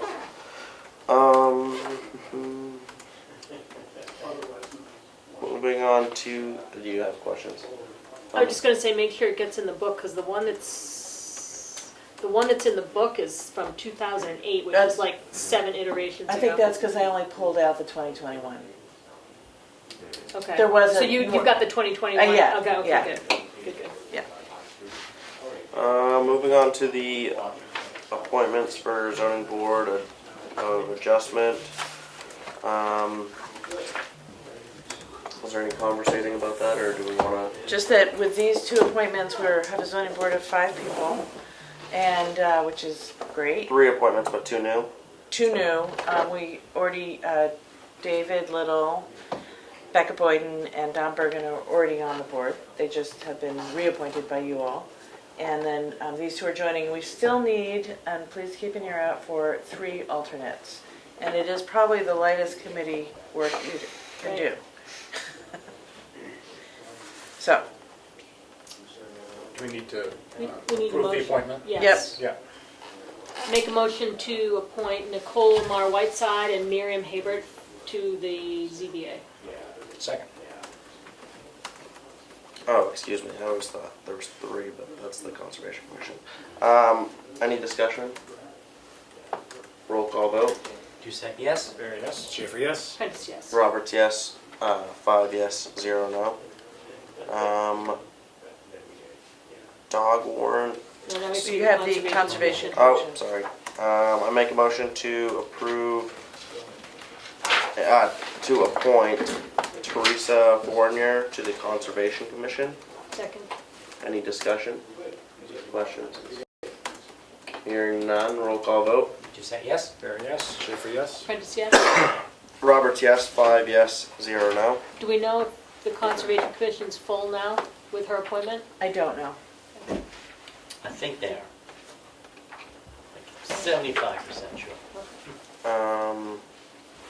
So on to the dog warrant, town clerk. Should we ask him to come in? Available? Oh, thank you. What's that dog? What time is it? She may not be able to come in. I can't tell. If you don't pay for your Oh, really? dog Warrant. registration. Yeah, There's like 800 people. Yeah. How many? 800 Well, there's- dogs There's 800 dogs. that Really? that aren't registered. Wow. No, that's No, that's total the number of total. dogs. There's, Oh. there's probably about, it looks like 75 or 100. Oh, that aren't. makes me feel so much Oh, better. yeah. She was talking about 800 dogs. I was like, are you kidding me? It's a full-time job That's for why our I was, entire police that's why I department. was saying how That's much it's way going more to dogs than I cost. thought Yeah, in this town. great. Wait, how many dogs? 800 dogs. There's in 800 town. dogs in And town. how many have not? So Less than that's 100. We'll find out. I guess I can I put can't it hear. on. We're at the dog licensing moment in Okay. our And agenda. I've never heard of the phrase dog warrant, so this is interesting. So, with the RSA's, state of New Hampshire, dog licensing is required and done, due date of April 30th. The warrant is due to the selectmen between June 1st and June 20th, I think it is. So I try to time it for a meeting that you have and give people the opportunity at the last minute to come in and pay the dog licensing fees without the civil forfeiture fees, which are $30. So after tonight, once the animal control officer, the police department receives this list, then those that they pursue to collect will receive the $30 fine when they come to register their dog. So there are approximately how many dogs and how many unlicensed? I've given out like 650 tags, and there's roughly 130 left. We're generally, we're closer to 800 now. We're usually 750 to 800. Okay. Yeah. The veterinarians are required by law to notify the towns of the rabies certificate, with rabies certificates. I asked the same question. Yeah. Yeah. So it's those that aren't even getting a rabies shot that may be under the radar. Sometimes that, and although they have plenty of notice from January till April 30th, whether it be the website, we post it, we ask everybody who comes in. We give the tags out on a calendar year. However, the dog year runs May 1st to April 30th. In the fees, Dog years. The dog years. Seven people. In the fees that are collected for the state, we have to turn, that's the time frame that they have. Because for, like, on a $6.50 dog, the state gets $2.50. Well, it gets $2.50 on a $6.50 dog or on $9. The $9 is the unaltered animals, and the $6.50 is if you have your dog spayed or neutered. I didn't know there was a different. Oh, you pay more. Yes. Different rates. Yeah, different rates. And it goes to, $2 of it goes, I know 50 cents either goes to the lab, state lab, and the $2 goes to another state agricultural agency. And we just Yeah, ignore pick it up. cats. Yeah, and we don't do, I'll be honest with you. That would be a tough one. The first time we pursued more heavily the dog licensing, which came around more so with the technology, quite honestly. Before Terry was handwriting things out and people were bringing their rabies certificates in. It was broached to the Board of Selectmen then that we should license cats if we're going to do dogs. And they kindly said thank you very much, but decided they weren't going to do cats. What about birds? I don't know if the law just only says dogs and cats, and it's if the town adopts the cats, I think, or something. Wait, so it is a thing to license cats in some towns? I'm not sure if but it has been brought up before. Are you worried about that? No, I just like, what happens if there's just extra cats? Well, I around? remember there was legislation not long ago for horses, for the horses, so I don't know, How but is the town notified if a dog is deceased?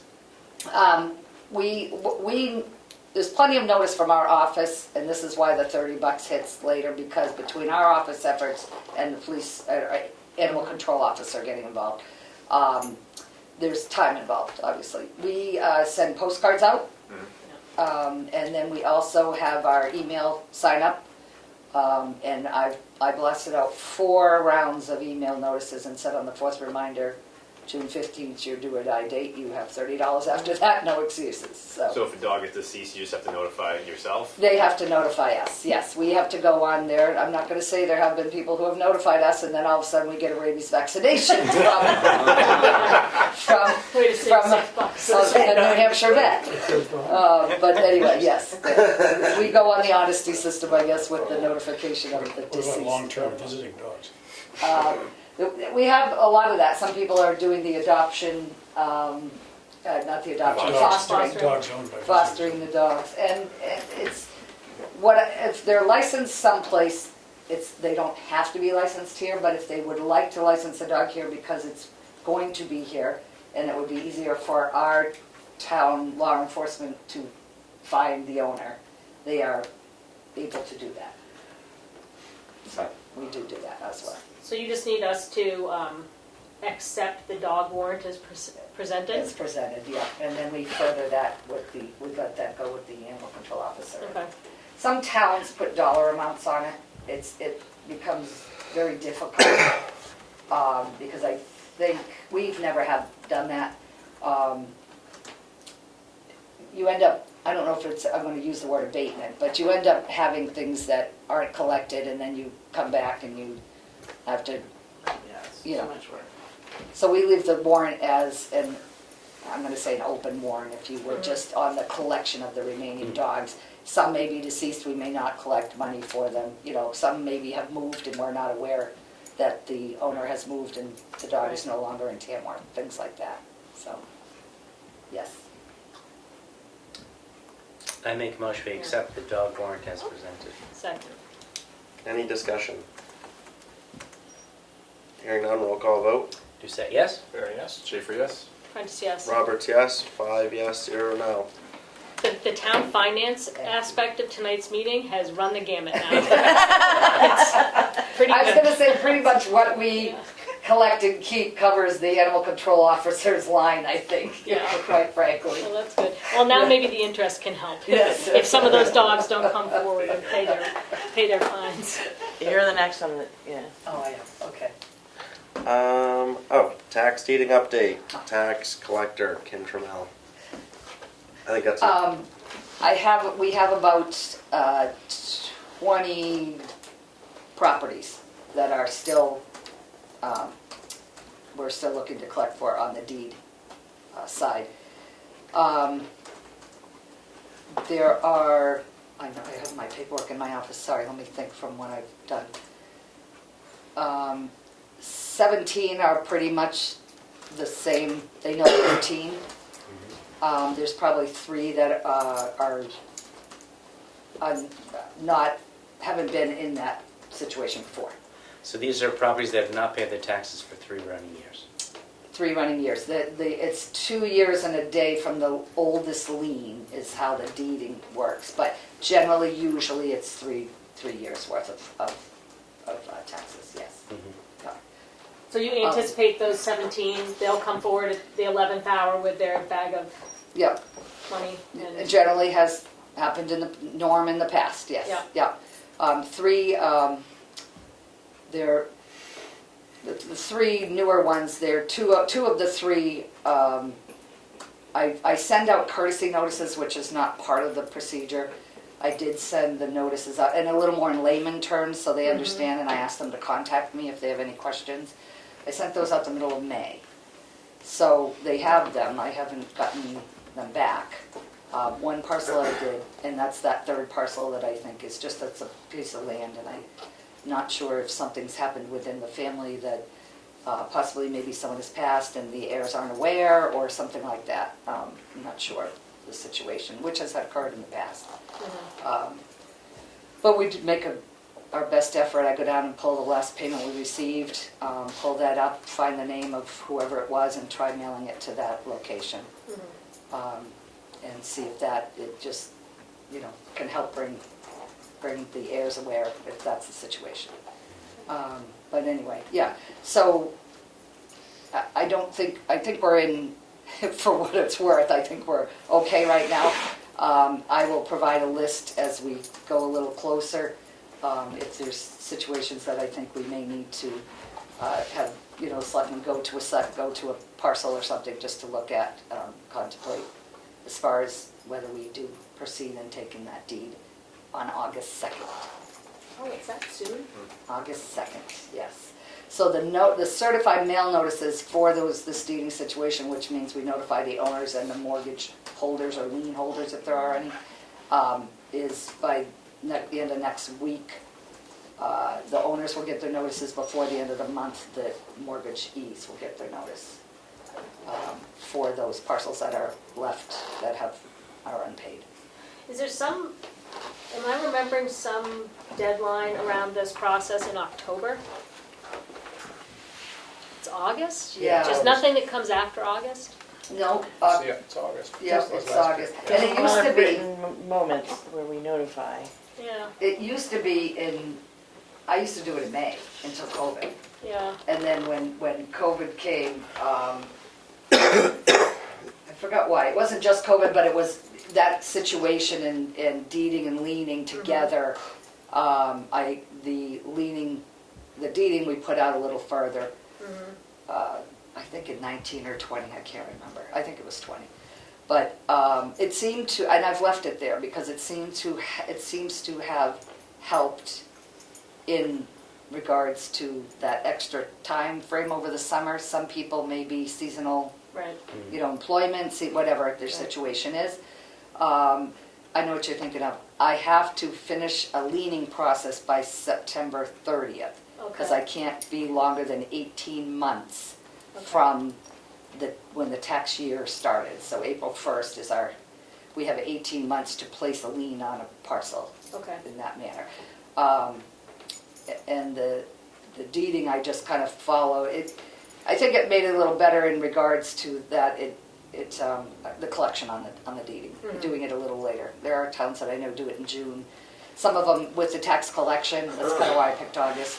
Because I can get through collecting the taxes and then work, have that time for the deeding stuff as well. Okay. Okay. All right. All right. And Thanks. in keeping with the statute, what people tend to do is come in and they don't, it's probably rare they come in with 3 years worth of taxes and interest. They pay their taxes from 3 years ago, and that gets the heat off, Correct. For another essentially. year. Correct, for another year. For another year. Yeah. And they're paying 3 years worth of interest, or what penalties are there when? Yeah, the interest, well, and then I'm trying to think, the levy year of 19, so the tax year of 19, when I leaned on that tax year in 20, the interest rate changed at that point. Legislatively, they changed it, and it went to 14%, where it was at 18%. So they lowered that, as well as when you're delinquent paying your taxes from the day after the July 5th due date, it went from 12% to 8%. So that all occurred in the last year. 2019 was the last year for the higher rates. 2020 started the lower rates, percentage rates. Yeah, but that is a per diem, and it is calculated. It's an annual percentage, but the per diem per day can get. So it adds up quite a Yeah. bit. Yeah. Thanks, Kim. All right. All right, thank you. Thank you. All right, moving on to old business, the Tamworth Community Nurse Association building update with June Really? This is definitely old business. 100 Sorry, I'm just 100 reading years that. old. I sent a memo, I hope you destroyed the one I sent accidentally. I had to write a lot of reports last week and flipped the wrong button on my iPad, but please throw that one away. It was more than you need to know. The correct one, I won't read through this, but just make the points. Where we are in the process, well, the last time I came to you, I asked for a letter of support because I was writing a grant and there was a little confusion about why we're in the town offices building, and we explained about the lease and all that. And so, first of all, I thank you for that letter. I think we're in good with that. That was at CDFA? Yeah. Great. So we're moving along. The construction design drawings, which are used to price, get a guaranteed maximum price from the construction manager, are done. I have them all, all the light switches and everything. So that will take him about 4 to 5 weeks to get that information for us, and we're anxious to know because our early estimates were 1.3 to 1.5 million, and that was quite some time ago. So it'll be interesting to know if it's going to be a lot more than that, and of course we'll work with it to say, well, we can't afford this or we can't afford that, to get the price where we need it to be. How many square feet is it now? 2,600. 26. Yeah. Speaking of pricing, if any of you know any local subcontractors that should be, as a courtesy at least, or might be interested in putting in bids for this work, we really would like that information. We don't seem to have any more plumbers in town. electricians are, we have a couple of electricians and lots of excavators. We can do a lot of digging. Yeah. You might want to see the demolition plan. I can show you that separately, just out of your own curiosity. Okay. Anyway, please let me know that. We need to get that to the construction manager ASAP because he's working, he'll need to send those out to get the bids to do the pricing. One thing in the final design I mentioned in the, is, I had shown you this, right. I'd shown you this drawing before. You've seen that. And it's exactly the same now, this is a new one, except that this is raised 1 foot. And it's partly because of excavation. There's a slope, we have to remove less material to get the level floor in there. It doesn't really change the appearance of the building relative to what it was before, but it will make the excavation easier. It also increases the height for potential pitch of sewer flow back down to the street, which was going to be a problem for connecting through here, is that there may not be enough pitch, but there would be if we go around. So we don't know about that. That's another point. We're still waiting on the sewer commission decision. If they say we can hook up to the sewer, we will probably come out the building and just go down either to the main or connect to the town office main. I know you can't see this from here, and the copy I sent you is microscopic, so I'll leave this in the TCNA office if anybody wants to look at it at another time. If we can't connect, the plan also has a contingency sewer system, a septic system. The tank would be there, pump uphill to a leach field over here. And I'm sorry Richard is gone because this says snow storage right there. When they were working on these plans, the snow was, they had to wait. So they know that we store snow back there and that there's going to be plenty of room. While I'm on that topic, I'll get to the last point. The site plan does show the parking area is going to be reconfigured. Now it's right here, and there's this thing in the middle where you back into other cars when so it'll be one straight shot, and we will increase the number of line spots from 30 to 47, which is great. Nice. So it goes, and we're raising the money for this, so pats on the back. So the town, we really can't put in our budget for electric charging stations. But the town might want to consider, when we have this ripped up, to put in a couple, I don't know how those work. To wire it at least. To wire it, because, I don't know how they, all this is new to me, I've never done this before, so I'm making it up as I go. But somebody has to pay for that electricity, and I guess there's credit card things, I don't know how they work. Yeah. But the town, if you're going to do it, it should be connected to your meter, and you should get the revenue from that to pay for them. But we're not going to do that. We're not going to look into that, but if you want to look into it, we should probably know that by the end of the summer, whether we're going to wire for it. I think the chair of the Energy Committee, who happens to be my wife, will be contacting you. Very good. That's excellent. We have decided, we made a decision, we hemmed and hawed about solar because it adds cost, but it saves money. Toyed with geothermal, but it turns out that we have, even with our not quite south-facing slope, there will be enough solar panels on the roof to pay for the electricity in this building for the use that we require. And we went to Resilient Buildings Group. We were required to do that for this grant application I just was talking about. They did a big analysis to estimate our usage and to give us the specs so that we would qualify as a passive house on this. So that's exciting. The solar will add to our costs, but we get some rebates and some tax credits. Nonprofits get cash back instead of tax credits. And it's a kind of thing that potential donors are interested in funding, so we're confident that we can make that happen. We're committed to do it. So that's pretty much, in a nutshell, where this is. Lots of details, and you're welcome to ask questions about that. There will be some additional lighting because the parking is increased. They'll have solar sensors, on-off solar sensors. We're paying for the lighting, but those are still hooked into the town meter for use. So the real thing, that's the update on what's going on. But the real reason I wanted to make sure we talked tonight was the schedule. Because we're planning to pour the foundation this fall. And we would like to do the whole building from that point.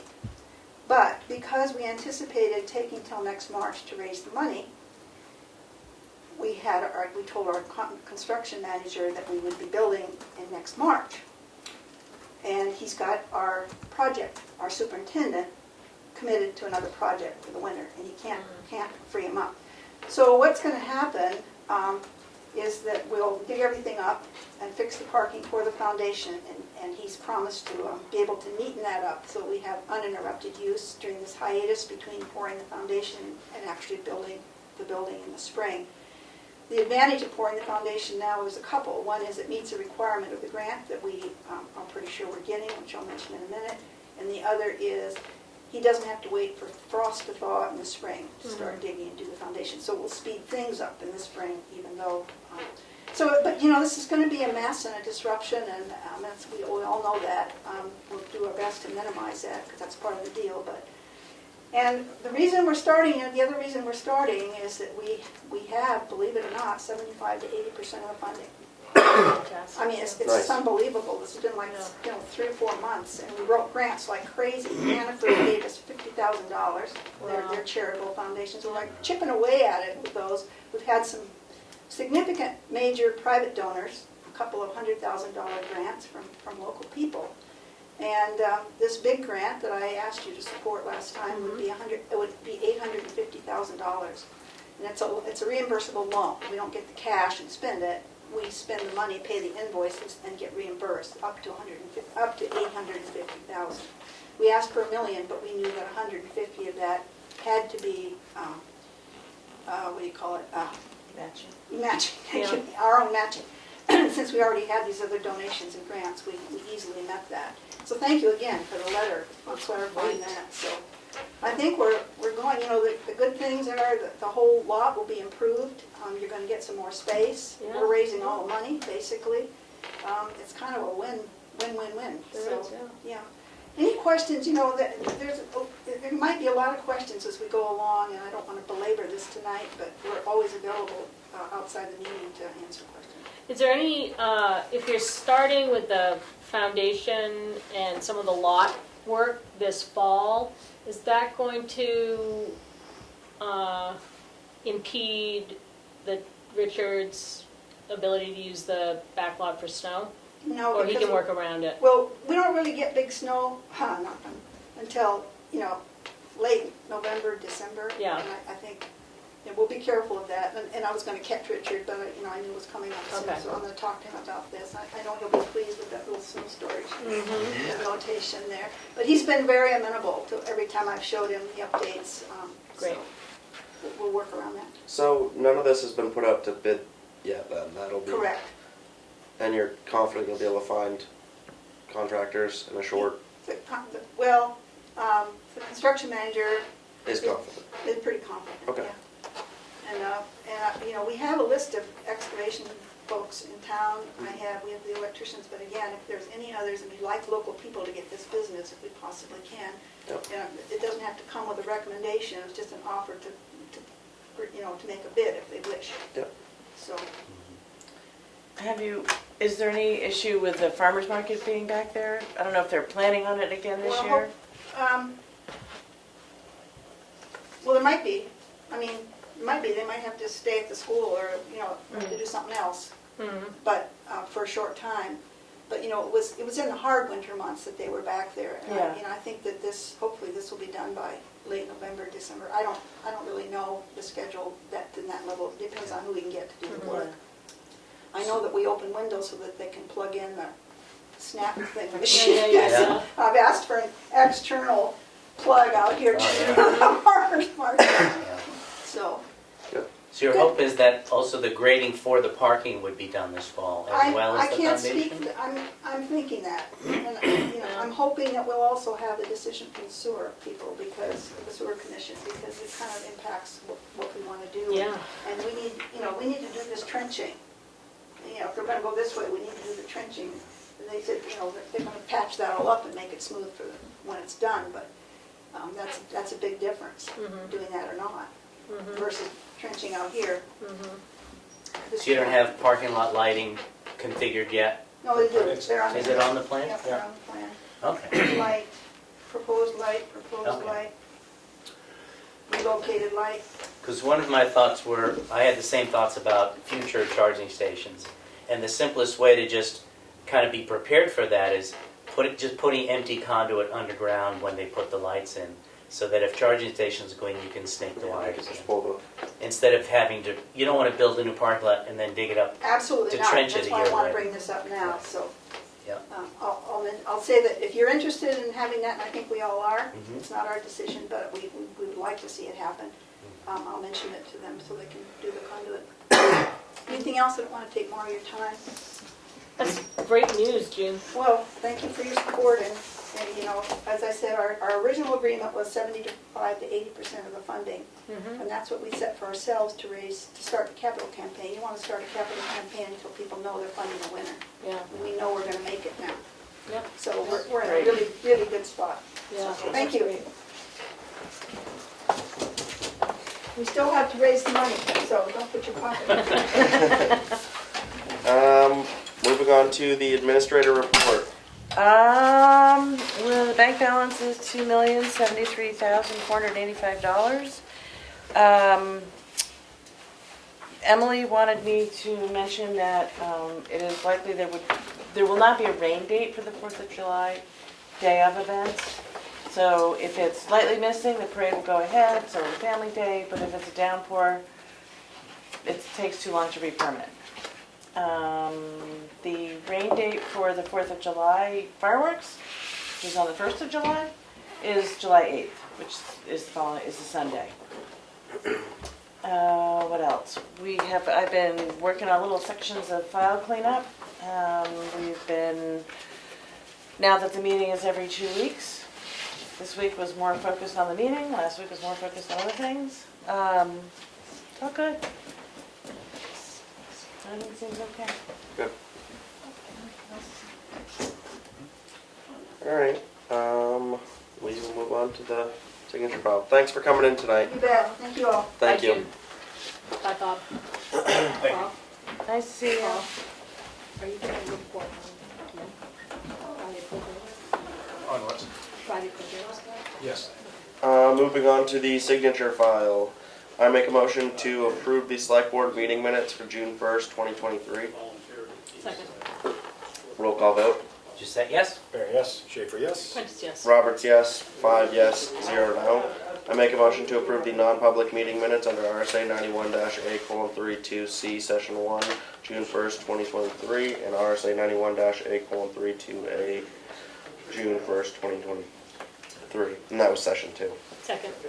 Roll call vote. Did you say yes? Barry, yes. Schaefer, yes? Prentice, yes. Roberts, yes. 5 yes, 0 no. We already did that. I'll make a motion to approve the notice of intent to cut from map 406, lot 56, 57, 58, Access Road, Old Mail Road. Second. Roll call vote. Did you say yes? Barry, yes. Schaefer, yes? Prentice, yes. Roberts, yes.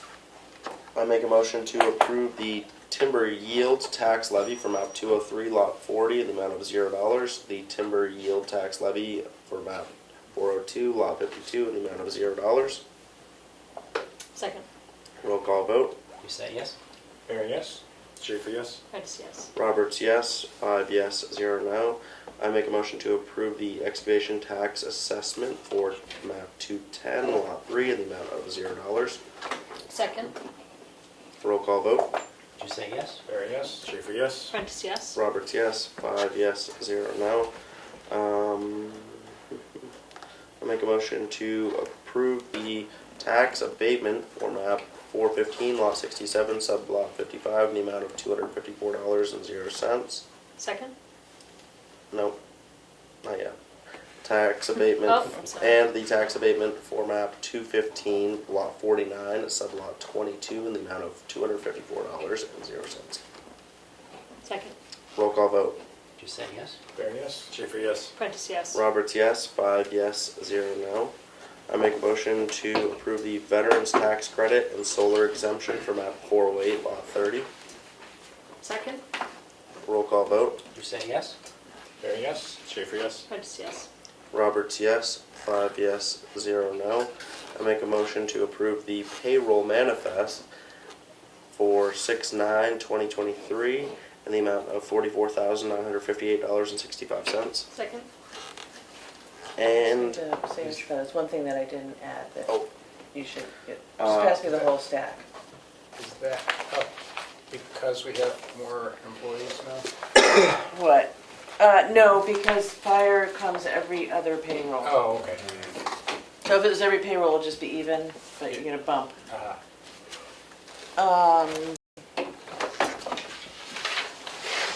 can we vote? Going, yeah. Roll call vote. You say yes? Very yes. Schaefer, yes. Prentice, yes. Roberts, yes. 5 yes, 0 no. I make a motion to approve the accounts payable for 6/16/2023 in the amount of $370,241.45. Second? Roll call vote. Did you say yes? Very yes. Schaefer, yes. Prentice, yes. Roberts, yes. 5 yes, 0 no. We are adding this to the agenda, sorry. I should have stated at the beginning.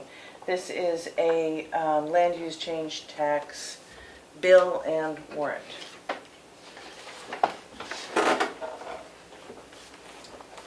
Is that someone coming off current use? Yep. What's he at now? And you should read the map and lot number.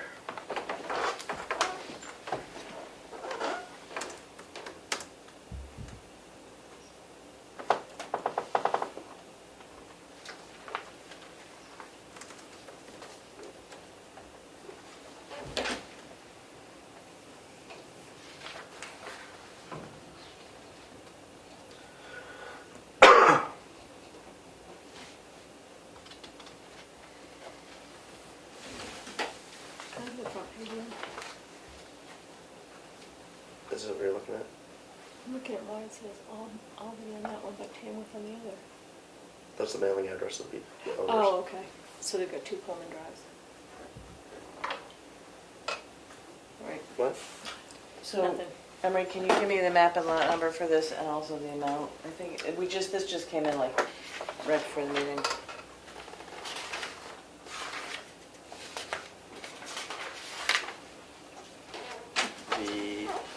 It would be this, right? That's the amount. It's the 10%. I thought it was 18. Let me just see if that's.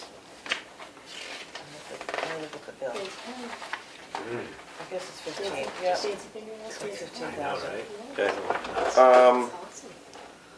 I make a motion to approve the land use change tax for map 214, lot 162, sublot 2, in the amount of $15,000. Second? Any discussion, questions? Hearing none, roll call vote. Did you say yes? Very yes. Schaefer, yes. Prentice, yes. Roberts, yes. 5 yes, 0 no. The cash used to date is $5,596,442.94. Select board update.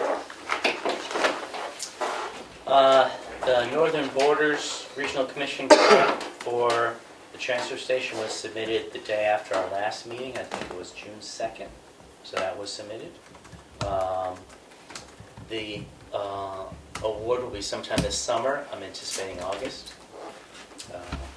We did get very good positive vibes from the LRPC, and that indicating that the Northern Borders has never had this much infrastructure money before. Their mission is economic development, but this year half the money they're giving out, so double the typical money, is infrastructure money from the federal government. So that makes, this type of municipal infrastructure project, has some potential where typically, might not. We also got an email this week from the EPA indicating we've cleared the first round, essentially, which I don't think it needs a heck of a lot, but I'll take all the good news I can get. Essentially, all it says is we're an eligible entity and an eligible project. Yep. Project. And again, that award is probably the same time, it's this summer, so maybe August. I'm guessing, because these are all requiring federal funds, that the federal fiscal year ends the end of September. and they wanna make awards enough time for people to fill out all the stupid paperwork that comes along with it, so that tells me August is when the awards will be made, at the latest. I know that's when we make ours, and the federal agency I work for, is the latest would be August, they make those awards. Sometimes even sooner if they were easy decisions to make. We had a call with Sanborn Head today on the current status of the transfer station redo.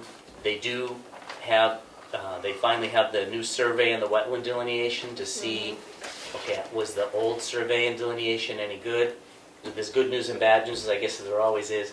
There was one isolated wetland that was sitting kind of in the project space, which I never thought was a wetland because it was too small and was isolated.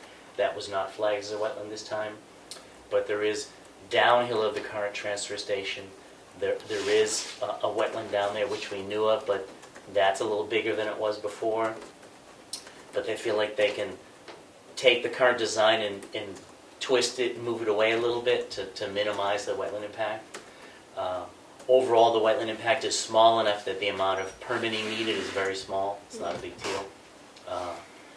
Another permitting challenge is the alteration of terrain permit. It's a standard New Hampshire permit that if you disturb 100,000 square feet or more, you need an alteration of terrain permit. Right now, they're at 75,000 feet, which is good because that's an over $20,000 item in the budget. But that does include a temporary transfer station, which we likely need. So the question is, okay, A, how big is that? And B, what amount of that is an alteration of terrain? So there's still some work to be done to figure, okay, do you need to add that in? Or how much of that? So I think there's a chance we can avoid that alteration of terrain permit altogether, and that's certainly the guidance Sanborn Head was given today, is make it all small enough so that we don't need that. So that's good news. They are over budget on the concept design by about $8,000 because there was a lot of back and forth on the design. So we need these things in the scope that don't need to be done to help pay for that because we need to reallocate resources within the existing budget because they know that it's not like we're going to print out new money. So overall, that was a good conversation to finally see the current survey. They indicated they're about 2 months behind because they were hoping the survey would get done last year before the snow flew. That's past tense of fly, flew, snow flew. I didn't think that was going to happen and it didn't, so they're behind schedule, which I think is a good thing because we had a very brief discussion about, okay, what do we do if we don't get the EPA grant or the Northern Borders grant? Now we don't have a $2.5 million project. We have a $1.5 million project, or even maybe a $900,000 project. Because we have $500,000 from the USDA, but that was for a recycling center. Right. We need to go to the USDA and say, okay, what if we don't build a recycling center? Can we still use your money? So that's their choice. That's their call. Federal agencies don't like giving money back. They really do not. So we'll find out which way that will go. So if we don't get the EPA or the Northern Borders grant, it's still unclear what do we have. Do we have $900,000 or do we have $1.5 million? Why won't it be a recycling center? What's the difference? The difference to me is building a new building with a baler so you can bale things and room to store bales. And so you can recycle more material. You can recycle plastic in particular. And you have better recycling of aluminum and cardboard because you can bale those items, store them, wait till the price goes up, then you bring them to the place to sell them. But if we only have $1 million or $1.5 million, we probably won't have enough money to build the building, buy a baler, bale things, and store them. So it would. Then the question is, okay, what do we do then with $900,000 to $1.5 million? We would probably. That's the decision we need to make with input from maybe the transfer station improvement committee. A new compactor, a bigger building around the compactor that has a bathroom and a wash station, a truck scale, some exterior storage for things like the snow blower or whatever. So what do we do if we don't get these 2 grants we're waiting on? Maybe you could figure out how to phase it out or something too. Yeah. Project. So that's a big decision to make in August if we don't get the 2 big federal grants. So in my view, it's kind of good that Sanborn's Head is behind because I was going to ask them to slow down anyway. let's slow down and wait for the grants to come. Now they don't have to slow down, they've already slowed down because they were waiting for the survey till now, which should have come ideally months ago. So, bad news, I think, in my mind, was sort of good news. We're hoping to have one more meeting, end of June with Sanborn Head, and they wanna really pin down, okay, if we rebuild the transfer station, what would an interim transfer station look like? What kinds of things do we want to still do for that several month period next year when people won't be able to go up to the transfer station because there'll be a new building? And it would be in the area down below, which is smaller than it looks. Once you really stare at it, it's not that big. But so we need input from us, from Glenn, on, okay, what do we really want that interim transfer station to do or not do? Do we say no to C&D for all of next year? Probably don't want to do that. Do we say no? At the very least, people need to have their municipal solid waste and maybe aluminum because there's money in aluminum. But what other things do we say yes or no to? So that's decisions ahead of us that we want to decide within the next month or so. Have you thought, or has the group thought any about maybe like using a surrounding town or asking a couple surrounding towns, Yeah. maybe if you're closer to one or the other? And That idea's paying come up. them? It hasn't been pursued, but you're right. That's the other option is, okay, we don't spend any money on an interim transfer station. Even if we had to pay them, I mean. Right, ask people to go elsewhere. So that's simpler. We save money on this project, but Maybe people wouldn't like that. yeah, because they got to drive farther. And we Maybe definitely we have to pay the other towns for the right. service, So we'd still spend money in a different way. Yeah, I'm talking to the transfer station guys, the concern of volume is huge with doing Yeah. that. And another Especially town would in the accept Right. our volume, even if we split it across two towns, is asking a lot, so. Yeah. And would a lot of C&D waste end up down the end of dead end roads? I don't know. I guess my point is just saying I think really need to figure out that temporary transfer station. So Sanborn Head's going to come back to us with a series of questions that we can then answer, so they can figure out what do they design. But could people go elsewhere is a whole separate thing. So there's still a lot of work to be done on that. But we'll know by the end of the summer what we're doing for the future. But there's work to be done between now and then. So that's it. That's all I got. All right. Is there any public? Oh, geez, there's a lot more selections to go. You can go right to that if you like. Yeah, I was about to go. Carl. Well, our new interim recreation director has been doing such a bang-up job that I haven't actually been meeting with her on a regular basis, which I just made a mental note to start doing. But I would like to say that as far as the summer program goes, she is offering Friday program to fill in the week for parents who need it. And she has lined up bus trips for every Friday for the summer. She's lined up the buses and the locations where, yeah, going all over the place. It's really exciting. And so I don't have her flyer, but she's got a great flyer about this on the website, and also I think it's been taken to the school as well, distributed there. And online, you can register right online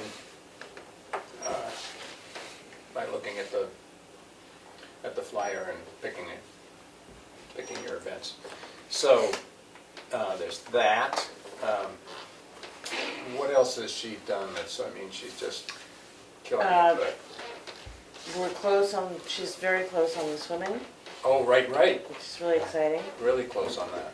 We're just about ready to nail it down. 4th of July, of course. 4th of July, fireworks permit was signed and delivered today. She's doing a lot. If you go on the website again, you can see about registering to be in the parade and how that's all going to work. And we've already gotten some people signing up. Good. I think we were all remembering the B-52 bomber on the exchange this week from the Lost Boys. Do you remember The the Lost Boys. basic issue bombers? They did that, they had a Mount Shikaro as a volcano. That's right. They had so many good floats. Anyway, I'm hoping some people will get creative with floats. Yeah. I'm hoping it stops raining by then. Oh my gosh. Oh, I know. Well, it's not raining right now. I know. We'll have happy tomatoes. Never rains. She does need people to sign up for chaperoning those Friday trips. Oh yeah, she That's needs more right, volunteers. she does need volunteers, both for the. Getting there, chaperone- she's gotten a few, but needs some more. Yeah. Yeah. For those Friday trips, but also to help with the 4th of July festivities in the village. So yeah, plenty of opportunity to volunteer. Also, I went to the Cook Memorial Library Trustees meeting. And, let's see. They've got several programs in June. One is a new Medicare program, which is going to be on Zoom as well as, maybe it's only on Zoom. I'm not sure about that. It's a Zoom program. I think it may just be a Zoom program. But they also have an art show reception in June and Bloomsday reading. Now, I wasn't aware of Bloomsday, but if you've ever read Ulysses, it takes place on a single day, which turns out to be Bloomsday. So you can, they're not going to read the entire book. That's but gonna I be was a gonna long say, if day. you've ever There will be, read yeah. Ulysses, There will be a I've reading not. for that on Bloomsday. And let's see, the steps are done out to look the great. library. That looks nice. They still need to put up a railing and finish the path to the road. I'm not exactly sure what the path is going to be, but the steps are done. It's big. The air conditioner was replaced, so that's up and running. But they also need to get somebody to repair the window and move a few stones for a retaining wall to finish the accident damage. The Friends of the Library had their plant sale. It seems like it was successful. They didn't have, at the meeting, they didn't have a figure on how much they made, but they're continuing to sell raffle tickets and hand out raffle prizes for the month of June. Friends are going to help with the window boxes in the library. Oh yeah, the rec director is also going to be involved in getting an after-school Lego program going, which I think they've had at the library in the past, just not recently. So, that's about it from the library. That's all I've got. Okay, so EDC meeting Tuesday. Pat is resigning in July. So Pat Farley, Farley. Oh yeah. Economic Development. So her last, I think the 16th meeting will be her last, 11th. July 11th meeting will be her last. Matt and Wyatt were named co-chairs. And Richard Collins is the treasurer and the secretary and the webmaster. Can you give me Matt's last name? Is it Griffin? Matt? I didn't have that written down actually. I'm I not think sure. it's Griffin. I think that might be right. Yeah, I think it is. The lumber guy? Lumber Yes. guy over Matt there. Griffin, yes. Okay. Speaking of Matt, he mentioned that his community gardens is coming along, which he's hoping to have ready, I think, next year for people to start utilizing.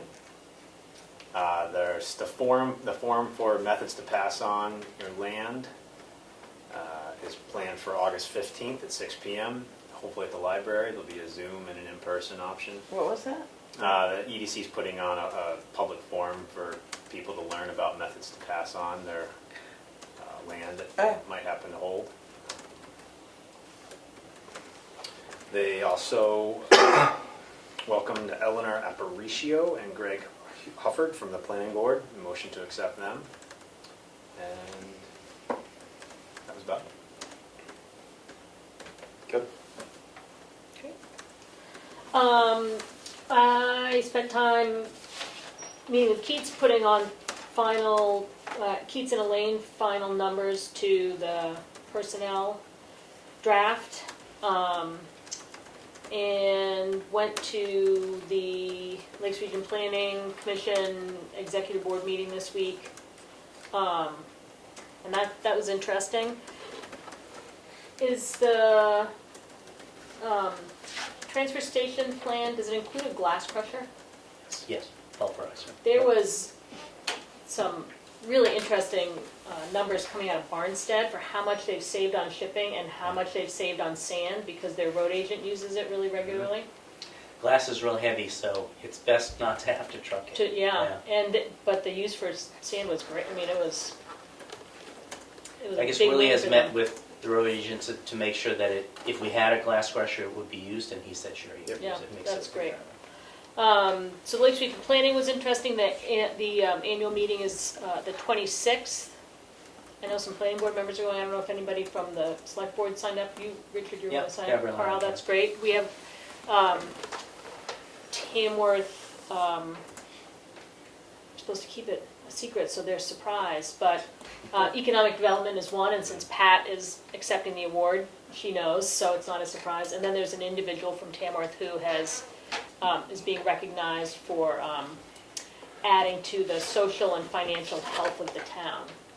So it's great that we're going to be there to support our Tamworth recipients. I think there are only like 9 award winners, and 2 of them are from Tamworth, so that's great. And I just want to thank Rick for his beautification efforts, doing all his plantings around the town building, and also for taking the wreaths that we had set up for Memorial Day and storing them, so we'll know where they are. They won't get lost in my barn, and we can put them out year after year, so that's great. So thanks to him.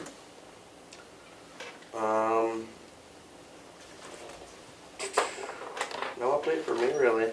Last couple weeks, been busy myself. So, moving on to public input. Everyone's left us. Good night. Linda's still here. Is there any public input? Hearing no public input. I forgot one thing I was going to mention. Yep. The Gabrielle, chair of the Energy Committee, went to a Green Fleet, New Hampshire event at Loudon. The racetrack. Oh, really? The racetrack a week or so ago. It was mostly geared towards the municipal fleets, but she was just interested in, because she's been to other, I think Sandwich had a, electric vehicle event I think it was last year or year before. So she and the Energy Committee are now looking at maybe an electric vehicle event here in Tamworth at some point in the future, maybe next year, next fall or next spring. Maybe at the racetrack.